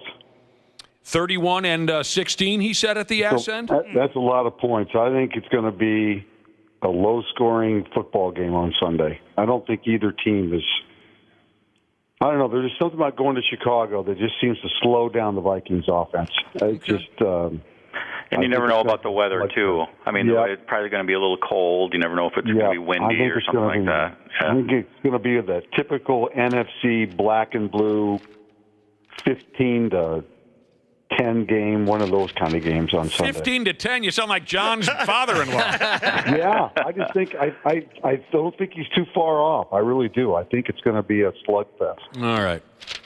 All right. What else is going on around here? I'm not even going to get into that. All right, fine. I'll get into it just real quick. The reason I wasn't terribly interested is because we've discussed this many, many, many, many times. And don't get me wrong, they've been fun conversations, but we've discussed. Yes, the Tyson-Paul fight was fixed. No. Good guess. We've discussed it many times. It popped up yesterday again on a sports website. Could Karen Rodgers follow in Brent Favre's footsteps one final time and become the Vikings starting quarterback? No. In 20 plus 25? No. I hope so. I hope so. No. Here's a question. No way. As much as you hate him, now you want him to come here? Well, I established this many times. I hate the guy's guts. I can't stand the sight of him. I can't stand a single word that comes out of his mouth. But to have him quarterback the Vikings would be a friggin' riot. We'd have a lot of stories. Because you know it would be a total disaster, and I love that. I love that. I don't hate him as a person maybe as much as like you should. Seems Randy, but I just don't think the situations are completely similar. I just don't. Oh no. What? No you way. don't think what? I don't think the situations are similar. Like I don't think he's got as much in the tank left as Favre did. Oh, yeah. Forget about the comparison to Brent. I don't care. Okay, maybe he's going to be better than Favre at 41 years old. Maybe he'll be worse. Who cares? I just know it would be an absolute gong show if he took that job, if he was offered that job, and I thrive on that kind of thing. It's a gong show no matter where he ends up if he decides to play next year. Right, no matter where he ends up. No matter up. What team, no matter what. So why not team. let it be here? Because that's the last thing this team needs right now is that kind of stuff. Well, There's no way. The last thing one of their biggest fans needs. That's me. I'd love it. Hey, Brad Ryder, I got a question for you. Yeah. Can you ask Brad, a listener wants to know, if he will be cheering for the Springfield Tigers today for the Class 1A State Football Championship, or is he still butthurt from what happened in 1986 when Springfield beat Brad's hometown of Clara City in a important basketball game? Yeah, no, I won't be cheering for Springfield. I am still butthurt. Today is the day we can turn on the TV and watch high school football? Yeah, today and tomorrow. Oh. Today and tomorrow, yeah. Oh, for Christ's sake. Okay. Yep, so the prep bowl starts this morning, and Springfield plays Minnesota. Of course, they played each other. Minnesota will crush them. Year. Oh. Well, I don't know about crush them. This is the third year in a row that they've met in the state title game. And there's a real good chance that Minnesota will win again. Minnesota's won like 32 in a row, dating back a couple of years. So what channel is this on? The high school 45. This is going to be on 45. Yeah. Okay. Again, I don't like this. I don't like that they do it. I don't like that they do it before Thanksgiving. It should always be. Well, they do it because two things. One, Thanksgiving is late this year. Yeah. And two, the Vikings play on the Sunday at home after Thanksgiving. So for the next 2 years, the Prep Bowl is going to be before Thanksgiving. Ah, Christ, what time's the 9-man game start? I don't think the 9-man game is first anymore, is it? I think 9-man is tomorrow. Okay. Tomorrow morning. The first game tomorrow morning, I think. Okay, that's perfect. I'll be watching that one. If I watch any high school football this weekend or the next couple of days, it's going to be the 9-man game. Well, the 6A game tonight is going to be awesome, and the 4A game today between Becker and Totino is going to be lights out, and that's at 1 o'clock. That's going to be a great game. Who's the 6A game? 6A is Minnetonka Maple Grove, and it'll be a very, very good football. I can't root for either one of those towns. Do we want to try to check in with our friends at Rick's Cabaret? We were thinking, Wappa, when you get around to it, let me know. Are they there? Yeah, they're here. Whenever. Just pull them up whenever see what they're up to. Who's on the telephone from Rick's Cabaret? Hey, guys. Hey, Dana. Nope, that's Ashley. I'm going to get to an area where I can hear you guys better. How is everything going at Toys for Tatas, Rick's Cabaret Gentlemen's Club? Ashley, give us everything that's happened in the last hour and a half or so. Well, the bar is open now. Okay. So that is the biggest deal. We got a lot more girls. I think all the girls that are supposed to be here are now here on the floor. You're talking about the performers? Yes. Okay. It looks like we've already got a van that's almost completely filled up with toys. That's what I wanted to hear. Oh, that's great. Yes, that's awesome news. Oh my gosh, people came in with more toys. More toys are here. Okay. Big crowd? Oh yeah, huge crowd. Okay. Yep, it just seems like it gets bigger and bigger. That's great to hear, especially hearing the part about the toys choking our 93X van to death. Today is our Toys for Tatas toy drive. It started at 6 a.m. You heard Smashley say that they're serving hooch now. So folks who are planning on coming down, see you there. The three of us, Wapple, Josh, and I'll be heading over when the show's over at 9. For those of you who still want to swing by, you got 10, 15, half hour available. You can still do that. Drop the toy off at the front. You'll get free food, free admission, and then all the laughs you can handle with the dancing girls. So everyone's behaving themselves. No disasters yet, Ashley? So far, it seems like everybody's behaving yourself, but that's probably because the bar just opened. So Okay. we'll see where that's at in about an hour or so. And they keep playing the siren every time somebody buys a bottle of booze, for a table. And we've been hearing a lot of sirens lately, so that could all change here shortly. Oh, is that what that's for? I never knew that. It could be for other reasons, too. You never know. And I got to see BB Gun came up and said hello to us. She's one of the girls we had on yesterday, and she's got a cute little gimmick going on. She's got these tiny little red bows, and she's been going around and putting them in men's beards. And I asked her, what for, and she said she's marking them so she can go back to them later. Into their... She's marking them.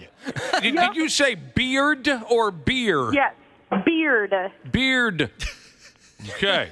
She's marking them. She's marking her territory. That's funny. That's so good. So Nick, if you end up having a bow in your beard when you head over here, that's probably why. That means she wants me. Yep. Our promotions guy, Jim, is probably wearing one right now. It's adorable. Can we bring our own? Oh, Jimbo. Yeah, bring your own. She's probably running out. All right, that's great. I'm glad that everything's going well so far. I was going to ask, where's Dana? And then he popped up on the telephone. Toys for Tatas going on all day at Rick's Cabaret. Did you see my brother yet? No, I haven't seen him yet. Maybe he's in one of the back rooms, though. He could be. Yeah, that could be. He's threatening to come by today, Josh. Oh, that'd be great. With a friend. Oh, yeah? A guy friend who is a cop. Is that right? If you would have told me when we were 19 years old that my brother would be friends with a cop, I would have slapped you in your fat face. You sure it's not like his parole officer or anything like that? This is a friend. This is a friend. Oh, that's cool. And the guy, he's a member of our law enforcement community. Thanks, you guys. We'll talk to you later. Sounds good, boys. Talk to you later. There they go. Dana and Ashley live at Rick's Cabaret for the Toys for Tatas. We're gonna pile up toys, Randy Shaver and Brad Ryder, until we can't stand it anymore. That's awesome. Good for you. Mm-hmm. When we didn't hear Dana there for a while, I thought there was a bit of a role reversal. We had to send Dana because Ashley sometimes at those places she'll disappear. She gets so into it, getting lap dances and stuff like that. We need somebody to remind her, no, we got a show to do. So I thought maybe that just happened to Dana. You sat there quiet for so long. You know, one of my favorite stories about Ashley and her love for topless women at a bar that serves alcohol. I believe we were part of her first ever trip. We were, yeah. To a strip joint. That was awesome. Whenever she first started here 5-6 years ago, I don't know, time all blends together when you're this miserable. But so her very first trip to the strip joint was one of our Toys for Tatas events, and I'm sitting next to her. We were relatively close to the front row of the stage, and just the smile, the look of pure joy on her face was beautiful. But we both knew, Ashley and I, that she was pretty close to having to leave. Her boyfriend at the time was coming to get her. So she kept checking her phone to see if her boyfriend was texting, and she would see, no, he hasn't texted yet, and that joyous look would stay on her face. And at one point I looked over, she opens up her phone, which is against the rules at Rick's Cabaret, by the way. We should have had her removed. But she opens up her phone, and her face went from joy to absolute misery. Yeah. And I wasn't fully aware of what was going on, so I tapped her on the shoulder. I said, what's going on? My boyfriend's here. He's here to give me a ride home. Yeah, I've never seen anyone have more fun at a strip club than her. She was devastated. You would have thought that text message said, grandmother, your grandmother just got run over by a reindeer. Dead, killed in a fire. Yeah. Well, that's what the holidays are all about, putting smiles on kids' faces. That's right, exactly. Well, it doesn't matter how. Doesn't matter how. Right. And do you remember, so the year we broadcast right next to the stage, we would have to grab Ashley because we'd be in the middle of talking, and she completely was in la-la land. She wasn't paying attention. We had to remind her, hey, we're on the air. We have a job to do. You can't be just squeezing bottoms. Yeah, we have a job to do. She loves this event. Golden Gopher football, big home game tomorrow against Pennsylvania State. Big game. Yeah, huge game. The Pigs beat the Oilers. They'll play tomorrow at Calgary. A guy, Marcus, had a goal and assist last night. Oh, I don't see any of that in here. Oh, there he is, Yeah. Marcus Foligno. Yeah. Marcus Foligno got on the board, 2 points. Okay. Tomorrow they're at Calgary. More information keeps trickling in on Alex Ovechkin. Now he's expected to miss a month and a half because his left leg is broken. Ooh. So maybe kiss that Gretzky record goodbye for one more season. Maybe. Yeah. Broke his leg. Golden Gopher dudes hockey at Notre Dame. Golden Gopher ladies hockey home and home with St. Cloud State. Timberwolves weren't good enough down the stretch, lost to Toronto. Yeah, not good. Weren't good enough in the beginning or the end.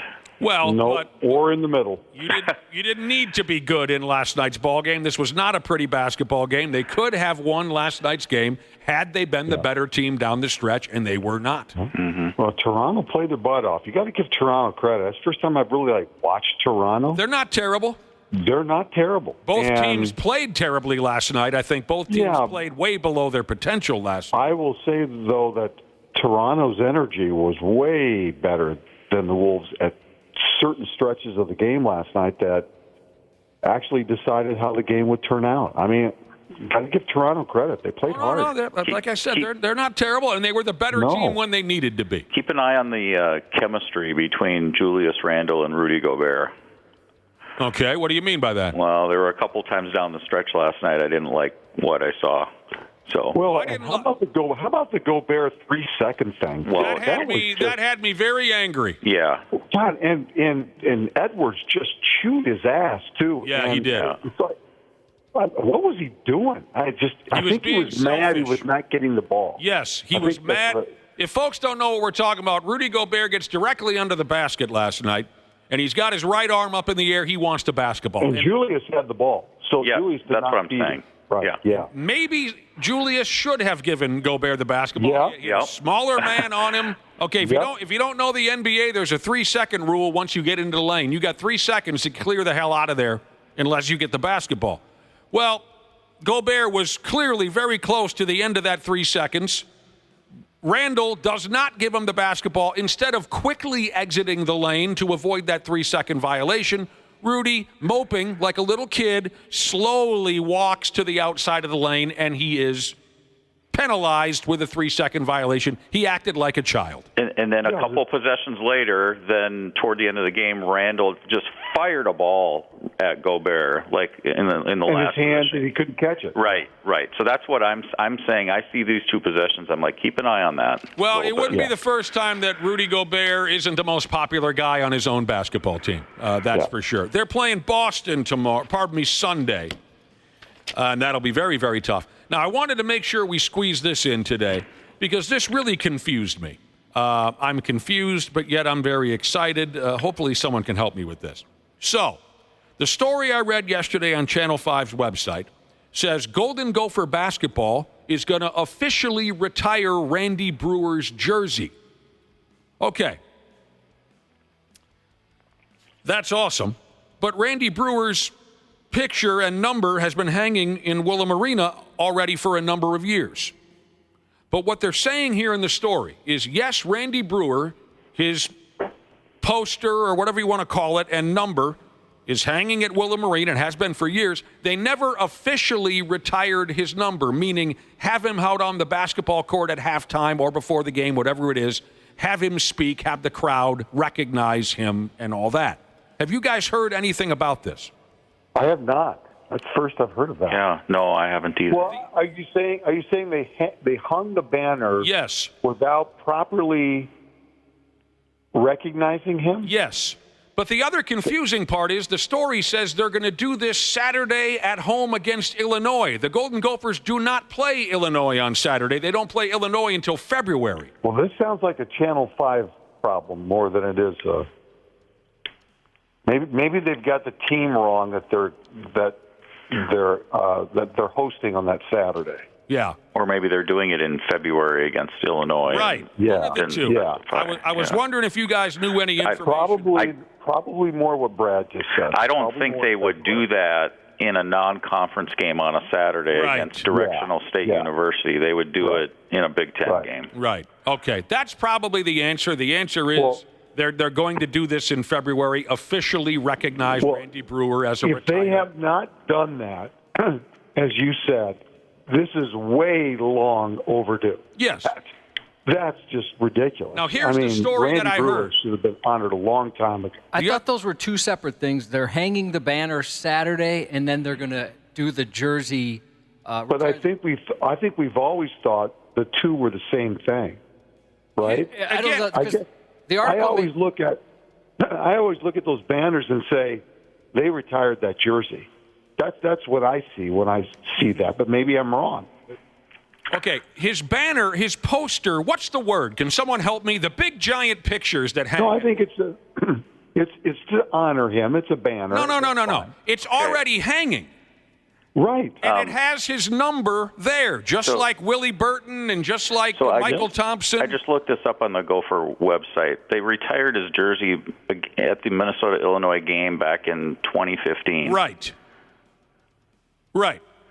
So they've already done this. But they haven't officially recognized him on the court with a speech because past athletic directors didn't want to give him that honor because he did not graduate from Minnesota. Oh.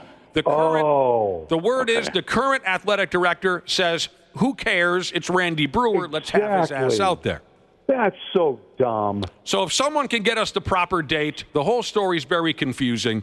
But at any rate, when it happens, I'm going to cry my eyes out because I love Randy Brewer, and he's one of the greatest Golden Gophers of all time. He is a great guy. That's just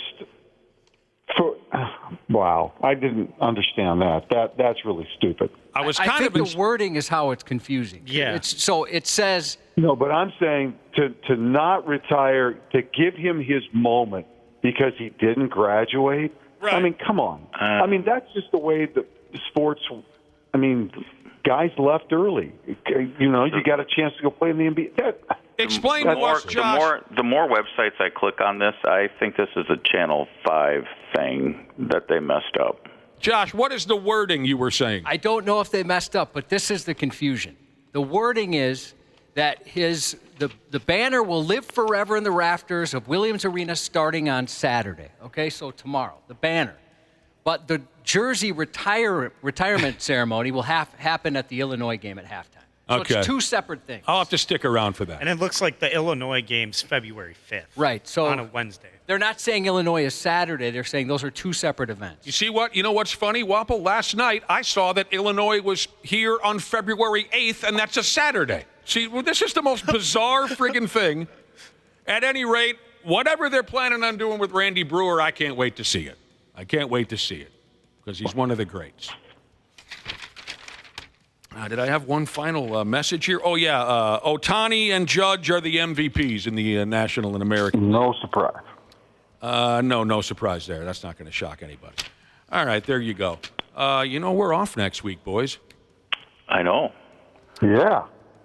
Today's supposed to be Ultimate F-Off Day for you. It is Ultimate F-Off Day for all of us. Oh, this is great. A listener by the name of George remembered one of my favorite Randy Brewer stories. Many years ago, a friend of mine lived in the same neighborhood as Randy Brewer. What is Randy Brewer? 7'4", 7'3"? 7'2" it says here. Okay, 7'2". Okay, I thought he was even taller than that. That's pretty damn tall, 7'2". Yeah. A friend of mine lived in the same neighborhood as Randy Brewer, and he had to laugh one summer day when he rounded the corner to drive by Randy Brewer's place, and Randy Brewer was washing the top of his Suburban like he would just the same way you'd wash the hood of your car. There's Randy Brewer just massaging the roof of his Suburban. And my buddy said, "Man, it must be cool to be 7'2". You guys have a great Thanksgiving. You too. Yeah, you too. Thank you very much for every damn thing. And if you're lucky, we'll be back in a week. So long, Randy Shaver, Brad Ryder. There they go. We'll be back with more from Rick's Cabaret and more general nonsense here in a few minutes on the Half-Assed Morning Show. There's a douchiness to them. The 93X Half-Assed Morning Show. It is that time of the year at Standard Heating and Air Conditioning. Winter's arrived, and with the holidays around the corner, it's the perfect time for Standard Heating's Black Friday Comfort Countdown specials. And right now is the time to become a Smart Club member and get your furnace in top shape before winter comes. Schedule your tune-up, boost your indoor air quality, or grab huge deals on a new system. Do not wait. Visit standardheating.com today. Comfort you deserve since 1930. Welcome to Talkville, the ultimate Smallville rewatch podcast. So now Clark knows that Lionel knows about his powers. Tom, any memories from this scene? No, but I saw a missed opportunity in watching it when Lionel puts his hand on Clark at the end and says, "Thank you, son." I wish I would have done something like, "Don't call me son." I just feel like we missed that beat. What's that, Leslie Nielsen? Airplane? Surely you can't be serious. I am serious, and don't call me Shirley. Talkville, wherever you listen. The 93X Half-Assed Morning Show. Go ahead. Make my day. On 93X. Happy holidays. It's 8:28 on the 93X Half-Assed Morning Show. Welcome back to the program. It's the official beginning of our holiday season because today's the day our wonderful listeners straight up pack Rick's Cabaret Gentlemen's Club for our toy drive, our holiday toy drive. We call it Toys for Tatas. It's all damn day long at Rick's Cabaret, downtown Minneapolis. All you've got to do, drop off a new unwrapped toy. Toy is how you say it. Drop off a new unwrapped toy at the front door. With that, they will let your charitable carcass in for free. Have something to eat for free as well, and then get to the beer drinking and the good times. Thank you so much to the folks who have already made their way into the club. If you're on your way or planning on stopping by later, by damn, we'll see you there. The three of us here remaining in studio, Nick, Josh, Wapple, we'll be heading over after 9. I have received a few text messages, Josh, saying, how come 3 of you are there and 2 of them are here and this and... we got to tell you, broadcasting live from an event like Toys for Tatas, it is so stinking loud in that joint, it is almost impossible. Yeah, and there's always the risk of technical difficulties, and Fridays there's so many guests, it's tough to do. You know what? Here's the truth. It's just not fair to the other guys if we're there. All the attention we're going to get from the hot ladies. Ain't that the truth? It's been that way for decades. Right, Wapple? Yeah. Now, lesser members of our morning show are already there at Rick's Cabaret. Dana and Ashley, let's check in from the club. Hey, what's going on, everybody? Hey, how about that introduction, huh? Yeah, the lesser members at the club. I paid attention to the fun part, Dana. You must have been able to find a quiet spot. A quietish spot, yeah. I'm chilling in the front where people are walking in right now. That's the quietest side. Okay, you're up towards the front because where you drop the toys. Where you drop off the toys. We can hear you pretty clearly. It may be difficult for you to hear us. I imagine if you were in the heart of the club right now, you wouldn't be able to hear Dick Tracy. No, not at all. It is bumping in there. It's packed. The girls are dancing with their tops off. People are drinking and having a good time. Food is from one end of the bar to the other. Everything's going well. So yes, you guys are going to just be like blown away when you come here by the change of the backstage. It makes such a huge difference having it be a center stage instead of like a runway type situation. Because it's just, you could sit anywhere. It's just full circle. Yeah, everyone said how great it is in there. I can't wait to see they remodeled the improvements. joint. Yeah, people are saying it's awesome. And for people who are coming down, don't forget, when you walk in, it's sensory overload. You're going to see the bar, beautiful ladies. You're going to see the breakfast buffet, but don't forget to stop by our table where you can register to win free concert tickets for the entire year of 2025. So we got that going on too. So make sure you don't just bypass the table to get the breakfast, the beer, and the boobs. Stop by and register because that's a really cool prize we're giving away. Yeah, it's a very cool prize. I'm glad you brought that up. So you're saying that's right inside as you walk in as well? Yep, right straight ahead as you walk in the door, you'll see our table. We got it's very festively decorated with stockings and tinsley or whatever you call that stuff. It's beautiful. Tinsel, that's what it is. Did he add as soon as I said that, I knew that wasn't right. Did he add an I-N-G? E. So he said, like, Dana Lee just said tinsely instead of just... Tinsely. Tinsely. You could say, like, the table is tinsely. Maybe that would work. It looks tinsely. There you go, yeah. So yesterday, a couple of our guests from Rick's Cabaret, two of the dancers, Miss Chloe and Cleo. I did it again. Or maybe I didn't. Maybe I stole it from someone else. Cleo and was it BB Gun or Cherry Bomb? Maybe Cherry Bomb. They like to tandem dance. Have you seen that yet? They were very excited. I haven't seen that yet, but I do know if you see BB Gun, make sure to make note that she has temporary 93X tattoos on her butt cheeks now. She got those applied a little bit earlier. She's getting into the spirit. That was fun. Temporary tattoos on her ass cheeks. You know that she showed Josh her boobs yesterday. Yeah, that's fun. In studio, when she came in studio, I missed this. I was tending to something here in the studio before we went live with the girls of Rick's Cabaret, and apparently she hauled them out for Cubby. Yeah, I commented on her. She walked in, and I said, "Oh, what a festive outfit you're wearing." She had these like Christmas-themed pajamas, and she's like, "Oh yeah, check it out," and she pulled her top down. I was not expecting. It makes it even better that the PJs she was wearing weren't like sexy in any way. They were just, like normal PJs. Exactly. I would think that you could get from like a Walmart or a Target. They weren't lingerie. I'm glad you said that because if they were, I wouldn't have commented on it. I would have felt kind of creepy saying something if it was like a sexy outfit. But you're right. It was something like a little kid would wear, just in an adult size. It's like the onesie with the butt flap kind of look. Yeah, it was a full body thing. Oh, God, it was a wonderful thing. And now today we get to go see her again live and in person down at Rick's. As soon as we're done with the show, the party's already going on. Now, of course, the focus of this entire thing is to try to pile up as many toys as possible for these kids in town who could catch a friggin' break around the holidays. Have either one of you, have you seen any really cool donations yet as you're hanging out by the front where toys are dropped off? I will say that I will say that I'm always amazed by the quality of toys that are given. I've seen some expensive Lego sets in there, cool sporting equipment. People don't drop off just the cheap stuff. They're giving away some real nice toys, and that's always awesome to see. No, the Brother and Sisterhood have been amazing for 20-some years doing this. And I'll tell you what, I wish you had an opportunity to see the charities when they receive it. And it started with one charity, and now, it's been 4, maybe even more this year.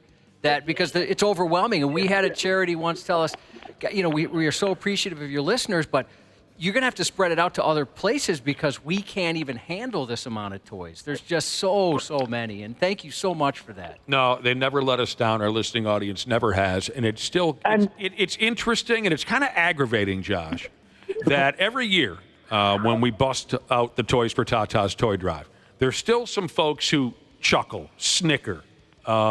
They think it's, silly. Oh, you just, taking something as important as charity and turning it dirty and all that. You know who those people are?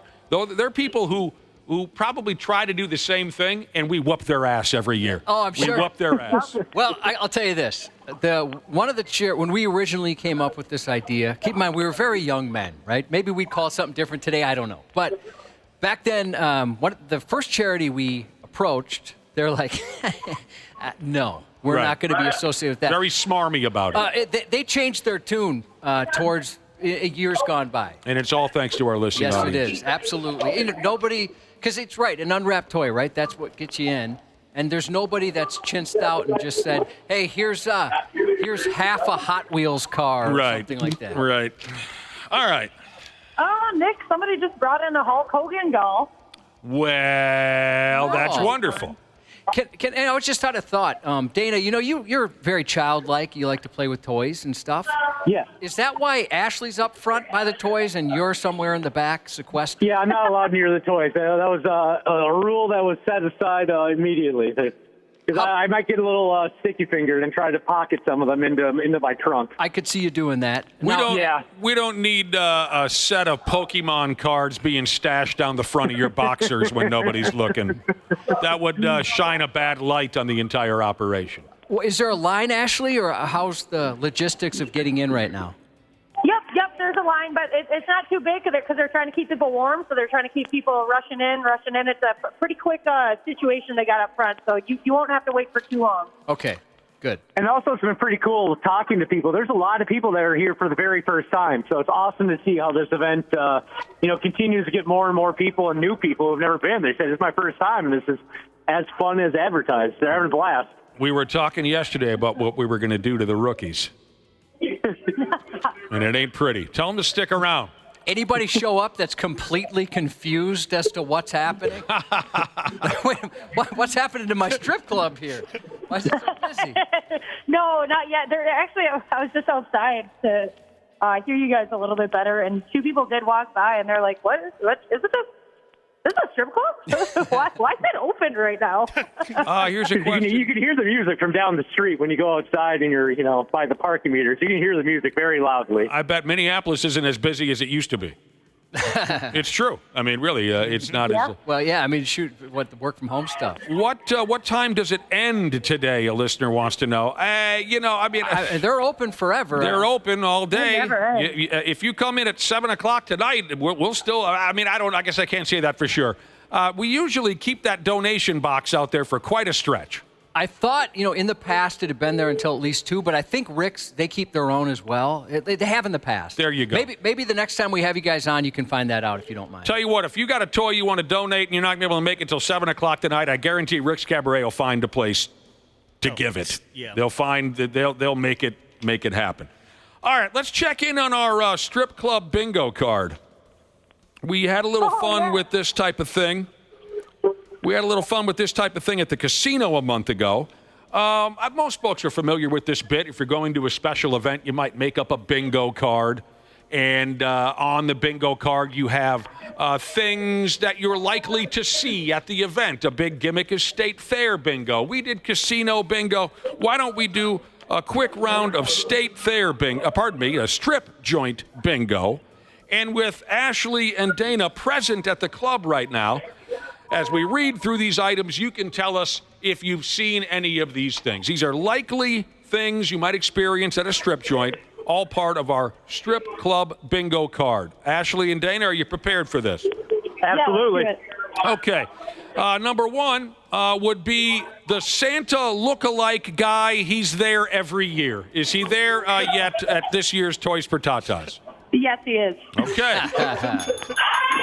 I don't know if I've ever found out his background, but there's one guy, and he looks a hell of a lot like what we all perceive Santa Claus to look like, and he is there every year. He is there every year. I don't know what he's got going on. What's his background, Josh? Do you know? I've talked to him, but he's never really said, if he's a Santa impersonator or what he does. I wonder how many different events he hits come this time of year. If he's doing that, he could easily be a very popular Santa. Okay, next on our strip club bingo card, a stripper with a nice rack. And what I mean by that is a stripper wearing reindeer horns on her head. Oh, I have not seen that yet, no. I've seen that, no. I'm kind of surprised. A lot of Santa hats, but no reindeer. Okay. I'm surprised by that, too. There will be an outfit change, though, I'm sure. Creepy guy sitting alone. Yeah. Oh, okay. Oh, seriously? That was really quick to answer that one. Now, even still, because that thing gets pretty packed in there. So you wouldn't know. But there's somebody just sitting by themselves, huh? Yep. All right, I hate to bring this up because it aggravates me to no end. Dana, Ashley, have you yet to see the intentionally stupid Christmas sweater? Oh, yeah, God, few of them. There's a lot of those.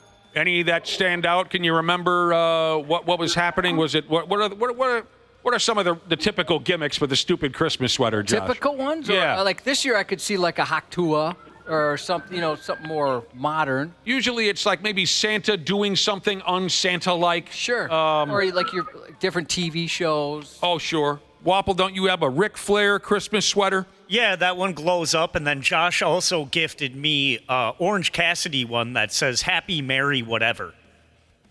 Well, sure.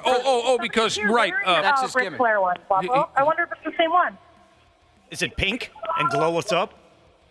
I didn't see it. I didn't study it too much. All I saw was Ric Flair. I almost forgot the Orange Cassidy gimmick is that he's so laid back he doesn't even know what the hell's going on. So the Christmas sweater again says what?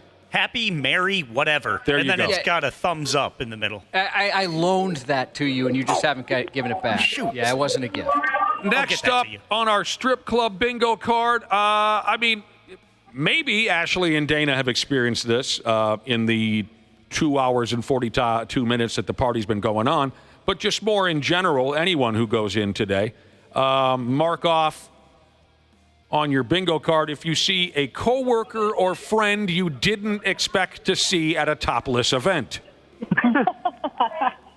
I did have some friends that stopped by that have never been to a strip club before. It was kind of fun to see their reaction. Well, then let's mark that one off. that counts. You had some friends pop by. You don't think they'd ever been to a boom boom room?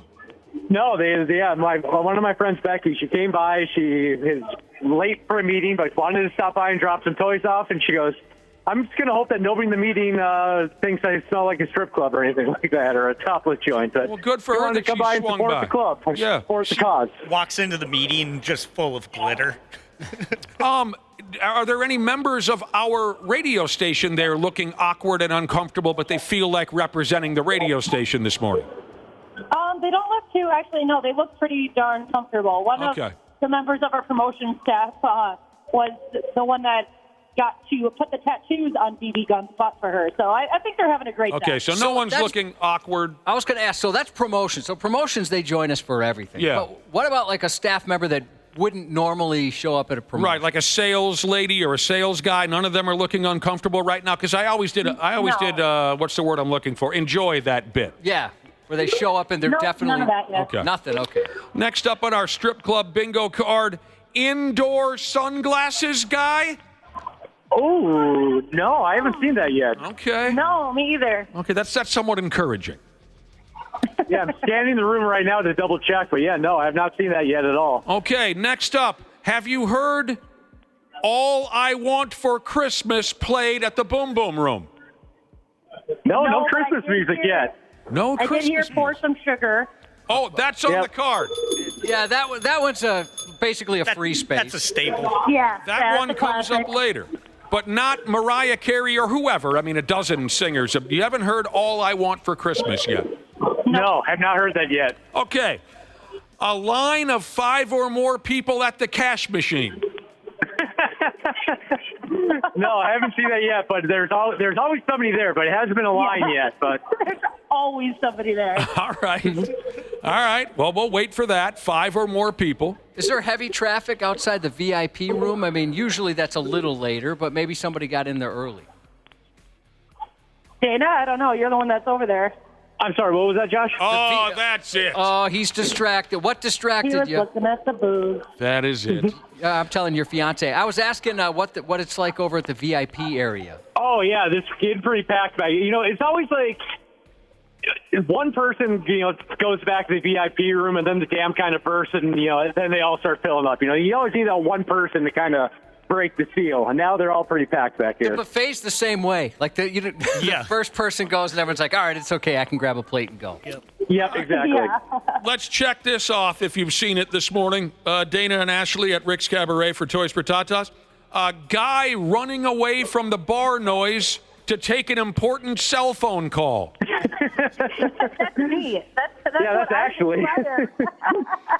You ever see that, Josh, before at Toys for Tatas where dude's phone rings, maybe it's his wife, maybe it's his boss, and he has to run away from the noise because he's likely not supposed to be there? No, but I have seen people check their phone, make a face, and then send it to voicemail and put it right back in their pocket. I've seen that. Oh, they look down. Oh, it's the wife, huh? I'm not answering that. Voicemail. Here's one more, then we'll take a break. And we got more here with our State Fair bingo card. That's twice I've done that. Our strip club bingo card is quite lengthy. I don't really like this one because why can't Grandpa see some boobies? Next up on our strip club bingo card is man over 70 years old. A few of those for sure. All right, good. Yeah, definitely. Good. And I agree with you, Nick. Good for them. Let them enjoy themselves. Yeah. I mean, they're on their way out anyway. They're not dead.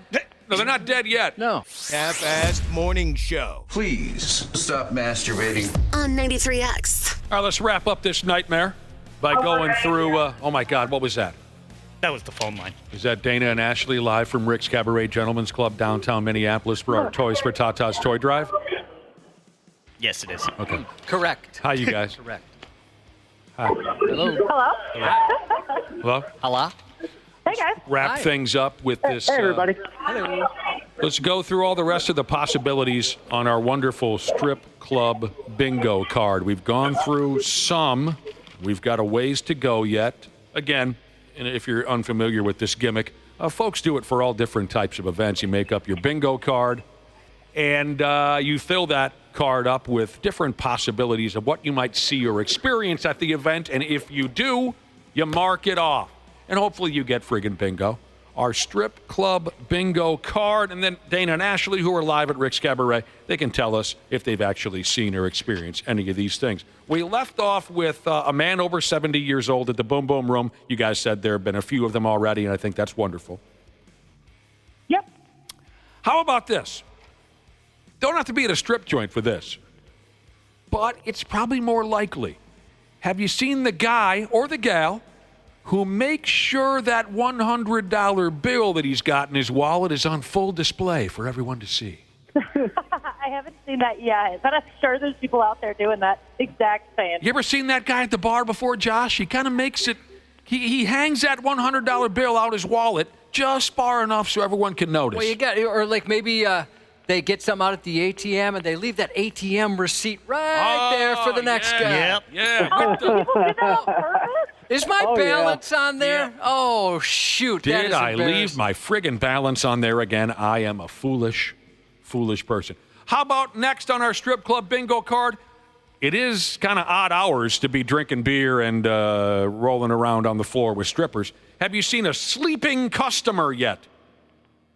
Not yet. Nobody dozed off yet. Okay. But the more these shots keep coming out, I imagine we'll probably see one at some point today. I was that guy once. I fell asleep at the Boom Boom. Well, was this the days when you were there, like from the time, like, was it a Toys for Tatas day? It was not a Toys for Tatas day. Those were, when we'd broadcast live, so, you know, you're there from like 5 a.m. until close. I could see falling asleep in there somewhere. I had some sickening runs at past Toys for Tatas where Josh is right. We'd check in at 5 a.m. and I didn't get out of there till midnight. I don't know how I lived through some of those events. But the time that I fell asleep at the Boom Boom, it wasn't my fault. I was there with a pal. He refused to leave. The guy I was telling you about a few days ago who would just spend $3,000 to $5,000. I could not get this schmuck to leave the club. He's back in the private rooms doing his thing. It's 2 o'clock in the morning. We've been there all day. and I fell asleep in my chair. The hilarious part is this was back in the days where I knew a lot of the dancers.